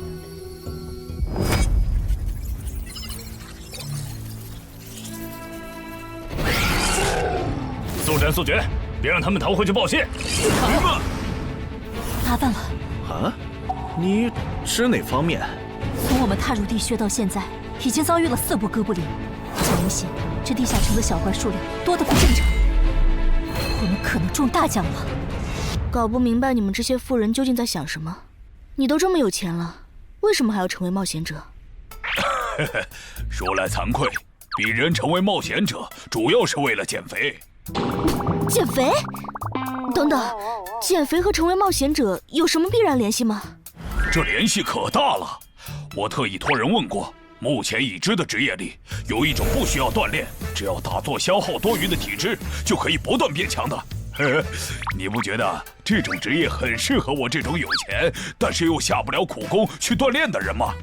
花这么多钱竟然只是为了减肥，你们有钱人的世界真难懂。你们在聊什么？嘿嘿，能让我也加入吗？哦呦，连锁子甲都准备了吗？程先生真专业。你之前进地下城的时候也穿的这一套？对啊，如果没有这套防具，我早就死在地下城里了。相反，我倒是很不理解，你们为什么不穿防具？搞定，换班了，下一波哥布林你们处理。行，接下来我们负责打头阵。评分机制，你不知道吗？在地下城内借助的外力越小，完成任务后得到的结算评级就越高。原来还有这种设定吗？我说你的脱离任务咋比我简单？原来是靠全副武装过了地下城。我看你到现在也没有几个有用称号，说白了，你就基础属性等级高些，跟新人比也强不到哪儿去。其实难搞，虽然知道野队不靠谱，但是没想到会这么不靠谱。8人组里竟然有2个新手要保护。你们3个等会儿再聊。拦路的哥布林小队已经清理掉了，可以继续前进了。好的。怎么有3个岔路？正常的5级地穴不是最多只有2个吗？看来我之前的担忧没错，咱们遇到了 bug。这是还不能透露给大众的地下城情报。平均每50个低等级地下城就会有一次实际挑战难度比当前等级高，甚至高很多的特殊情况，也就是 bug。bug 主要分3种情况，第一种是小怪数量的提升，第2种是 BOSS 数量的提升，第3种是 BOSS 强度的提升。比如我们现在遇到的，按照他这个说法，就很接近第1种。我之前经历的地下城，好像多多少少都有点问题。请问，出现 bug 的地下城，结算奖励会比平时多吗？这个要看地下城的实际攻略难度提升了多少。听说运气好，能出14、15级冒险者都眼馋的宝贝。所以，我们如果继续深入，可能会遭遇更多的哥布林。是的。听起来有点危险呢。要不这次就算了，咱们回去吧。反正我也成为冒险者了。不能回。这个地穴的哥布林数量虽然变多了，但 BOSS 的强度没变化呀。我们只要把 BOSS 解决了不就行了？只要速战速决，在大多数哥布林发现我们之前，找到并杀死这个地下城的 BOSS， 其实和正常通关没多大区别。BOSS 的强度没变化，只是你的猜测。要是 BOSS 强度大幅提高，无法快速击杀，等他的援兵一来，咱恐怕就得被困死在这地下城了。所以就要放弃啊？这点风险都不肯担，那还不如尽早转职当后勤算了。这是一点风险，情报不足就去挑战等级比自己高的地下城，简直就是找死。那个，要不这样好了，咱们举手表决，想要继续的留下，想退出的就原路返回。这主意行啊，2不耽误。来去自如，这你满意了吧？现在开始举手表决，要留下的举手。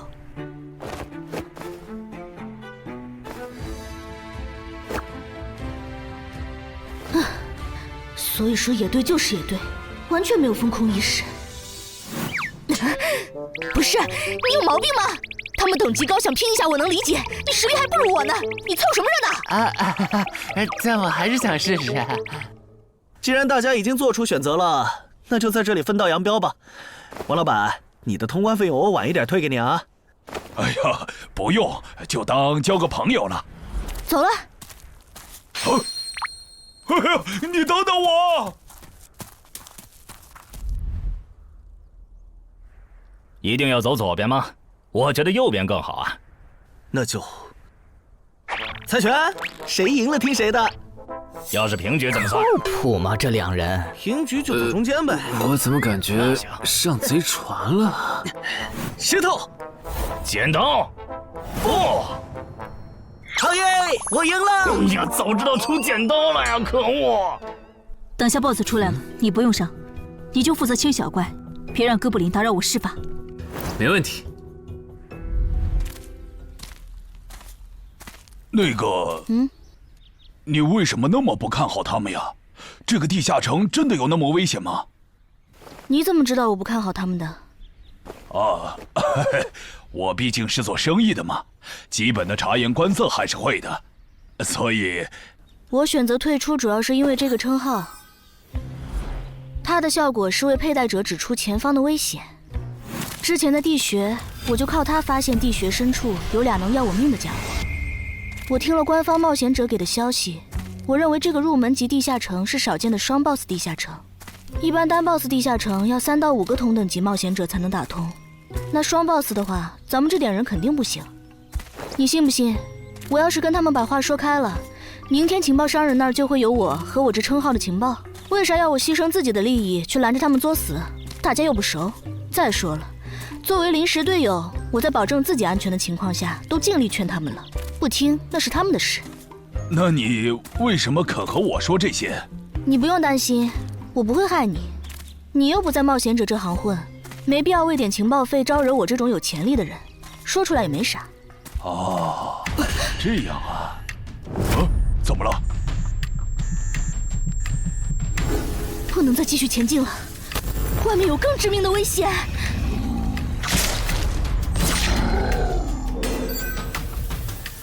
2级速能法术，烈焰炮。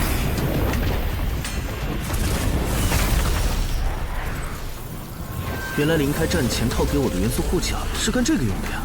不愧是官方冒险者，虽然同为5级，但他的称号、职业、技能和装备都已经毕业了，而且还是最难凑齐的一套法系职业。干得漂亮！换班，下一波哥布林你们来处理。好的。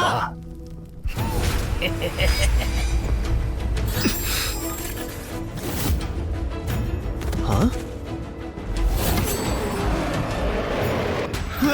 你们看，那是不是 BOSS 啊？怎么感觉有点不太一样啊？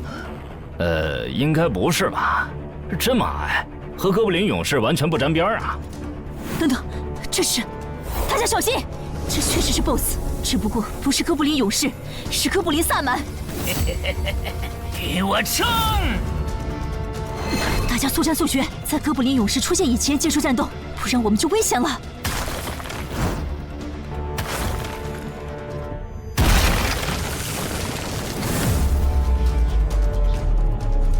开什么玩笑？哥布林怎么也开始讲战术了？这个地下城到底发生了什么？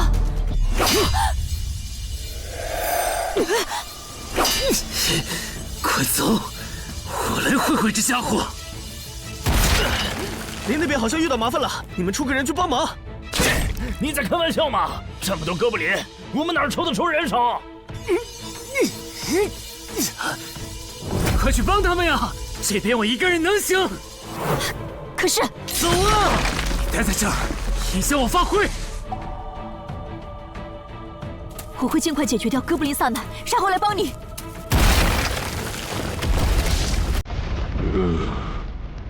可不！现在没人能打扰我们了。来。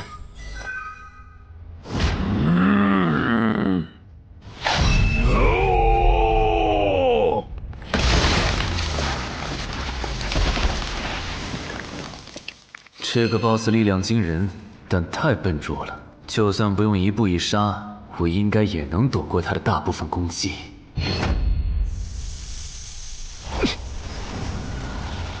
融化了吗？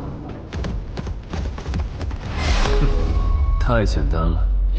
虽然你同化后的速度和力量涨了，可出招没个计划，反而更容易躲了。所以。这就是5级地下城 BOSS 的强度吗？说实话，有点扫兴。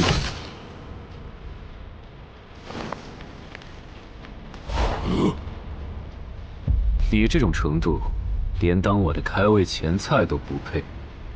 可不！连死战到底的勇气都没有。这样看，我以后不用对5级地下城抱有期待了。这个地穴到底还有多少哥布林啊？再这样下去，我可顶不住了！再用一次那个火焰魔法！你以为我不想吗？这个哥布林萨满一直在用低级法术干扰我施法。等一下，通关任务怎么完成了？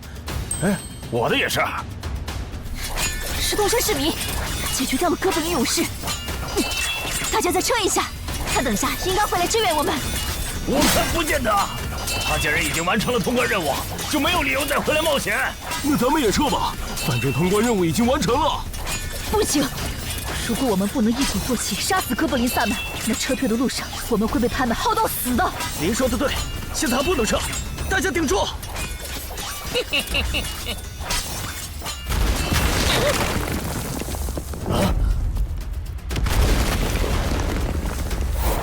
石头山市民，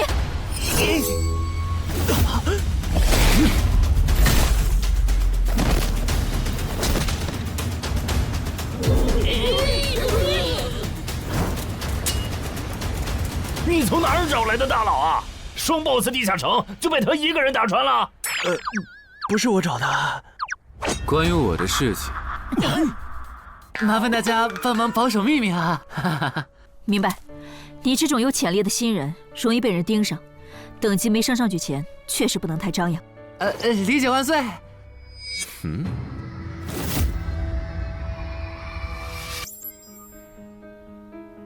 不能出去，外面有更致命的危险。啊，更致命的危险？就是有一个危险程度远比双 BOSS 大的冒险者守在外面，我们出去就会被杀。那怎么办？回去找其他人，说服他们一起抱团冲出去。你们竟然把2个 BOSS 都杀了！这俩可都是他一个人干掉的，我们都没出多少力。怎么是他？我之前明明用称号确认过，他威胁不到我。等等，你怎么知道这个地下城有2个 BOSS 的？难道你刚刚一直躲在我们身后偷看？那倒没有，在你们遇到 BOSS 以前，我们就已经走到出口了。之所以知道这个地下城里有2个 BOSS，是因为我的这个称号，他能帮我找出前面对我有威胁的存在。我就是靠他才知道这地下城有2 BOSS 的。不是吧？你有这么好用的称号，你之前不提醒我们？我是没有直接提醒，但我有劝过你们不要继续深入地穴吧。那你为什么又折返回来？因为出口那边有一个比双 BOSS 更强、敌意更浓的高等级冒险者在堵门。外面有高等级冒险者在堵门，你确定？确定。先是地下城难度超标，再是高等级冒险者堵门，可疑的地方太多了。说，是不是你搞的鬼？不是我，不信咱们签单向契约确认。等等，堵门的高等级冒险者，不会是那个爽约没来的四海为家吧？那个，我想问一下，你的称号可以预知危险，那如果我对你流露出杀意，你能判断我和堵门的人谁更强吗？能。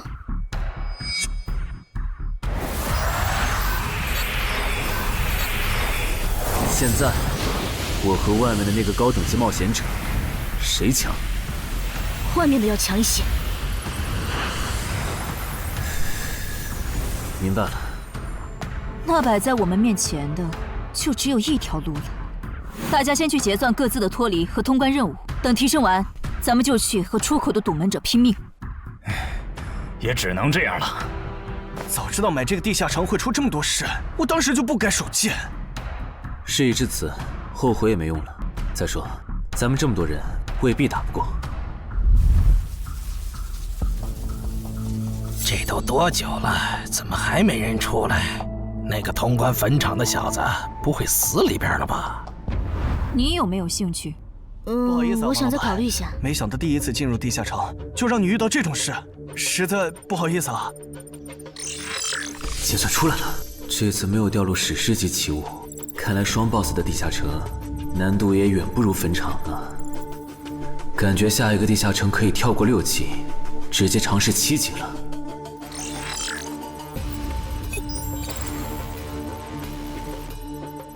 不算置死地而后生的话，能在一会的战斗中派上用场的，应该就只有扮猪吃老虎、奇迹生还者与传奇过招、自适应、暗行艺术和守护者。与传奇过招这技能比置死地而后生差点，能让我状态拉满，但要扣4力量、4敏捷、2感知。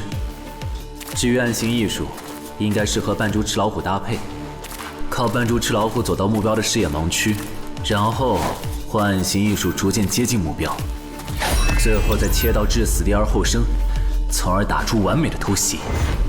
至于守护者，最合理的应该是依靠与传奇过招的感知加2，提前确定目标的下一步动作。要是目标跑去攻击别人，就切换称号守护者去阻拦他。围绕这2个称号展开的战术，感觉都还可以，但如果硬要选一个，还真不太好选。先瞅瞅新得的职业技能和奇物有啥效果，再决定下一步吧。这个向死而生不错呀，就凭它能够提升步伐和身体柔韧性这一点，搭配一步一杀的技能效果，我以后就可以在闪躲的同时攻击敌方要害了。好技能啊！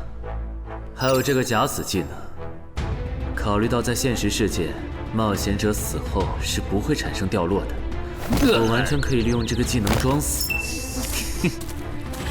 然后找机会偷袭反杀，兵不厌诈。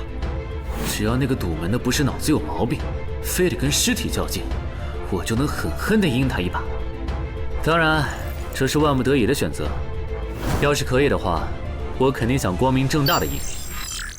哇，这次掉落的东西都很棒啊！骨笛、萨满旗帜和传承之书，以后去地下城就能有个哥布林跟班了。而且这个哥布林的秘药搭配上骨笛，运气好的话，能拉来一只哥布林勇士当打手。保险起见，我就不继续囤升级券了，先把战斗力拉到最高再说。我目前持有的奇物中，等级最高的就是这家伙了。把奇物升级券用在他身上，肯定是最优解。就这样，对传奇亡灵库罗德的头盔使用奇物升级券。只能升到史诗级。那算了，先用装备熔炼炉把这几个用不上的给熔炼了，看能出什么好东西，再决定奇物升级券用在哪儿。不是装备型的奇物不能熔炼吗？那我手里没用的装备，估计也熔不出啥好东西。没办法了，用奇物升级券提升被污染的名剑吧。使用奇物升级券。好酷的剑！头盔和武器确定了，那装备祈愿券就用在防具上吧，正好替换掉我买的锁子甲。厉害！这套铠甲穿起来比我之前用的锁子甲还轻便。东山市民，你那边完事了吗？差不多吧。你们整理完了吗？完事了，再给你们上一轮 buff，就可以出发了。你的装备好酷啊！这些都是你在这个地下那再等我一下，我招个怪物随从。啊！喂，别无视我呀！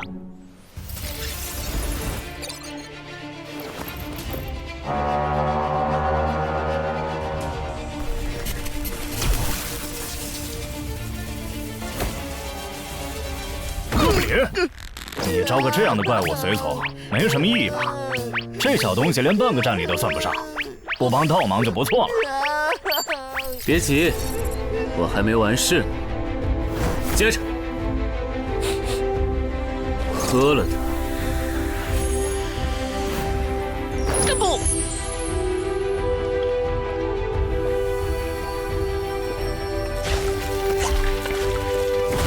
妈呀！你这是给他喝啥了？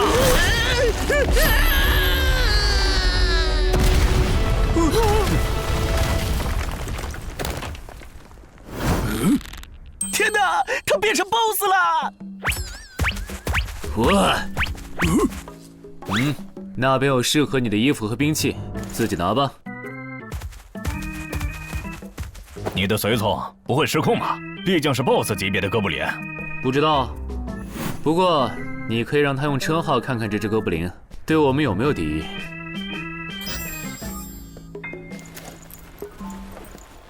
看了，他对我们没有恶意。那就好。法师护甲以及属性强化，胸之坚韧。好厉害！体质竟然加强了2点。属性增益只有1个小时。法师护甲能给没穿护甲的地方加点防护，虽说比不上你身上这套的防护力，不过有总比没有强。我呢？好耶！你没事吧？没事，休息一会儿就好。嘿嘿，终于出来了！啊，怎么还混进去了一只哥布林勇士？说好的有人在出口堵门呢，这也没有啊。估计是藏起来了。你用称号看一下他在哪儿。好。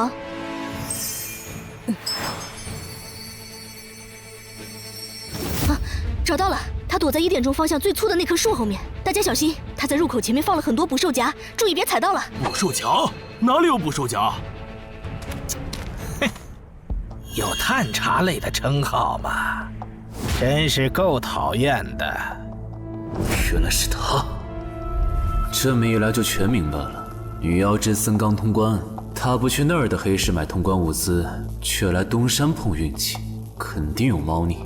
知道我在东山的没几个人，团队领袖跟我签了保密协议，肯定不是他。那个戴眼镜的护士也不太可能，所以是商里。还是徐茂？这个人好像有点眼熟啊！等等，你是高成勇？啊，对方很有名吗？何止有名，他可是明广一带最臭名昭著的通缉犯。别看他只有7级，死在他手上的冒险者，光是已确认的就有上百号人了。他不光是想抢别人的通关掉落，还想刷出针对人类的称号，说不定现在已经刷出过量杀戮人类这个称号了。看来你很了解我吧？是协会的官方冒险者吗？果然，他已经刷出了那个称号。这样吧，我们做个交易，那小子留下，你带其他人走。这条件可以啊。要不咱们……别信他！协会的档案里，高成勇有放过目标然后再猎杀的记录。要是你们真的信了他的瞎话，等他干掉陈海，再用追踪手段把你们一个个找出来，你们连还手的机会都没有。没错，虽然他嘴上说放过我们，但对我们的恶意一直没有降低。他在说谎。切，连恶意也能侦测吗？这样好了，既然他的目标是我，那就由我和哥布林勇士主攻。你们看时机牵制，大家都是一根绳上的蚂蚱，这种时候就别心存侥幸了。当然，如果你们中有人实在怕死，那就赶紧滚，别拖我后腿。我们会做好辅助工作的。看不出来你人还挺好的，要是我绝对逼着他们一起上。打你，我们俩足够了。哼。我就知道你们这些走大运拿了 S 级评价的新人，就会自命清高，觉得别人都是你们成长的垫脚石。但现实可不是这样的哟。新人在1到5级时很难搞到成体系的称号、职业、技能和装备。你的武器和铠甲这么豪华，我猜大多是装备吧。不巧哦，我的技能天克你这类新人。可是，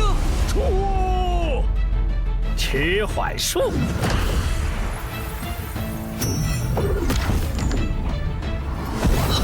速度变慢了。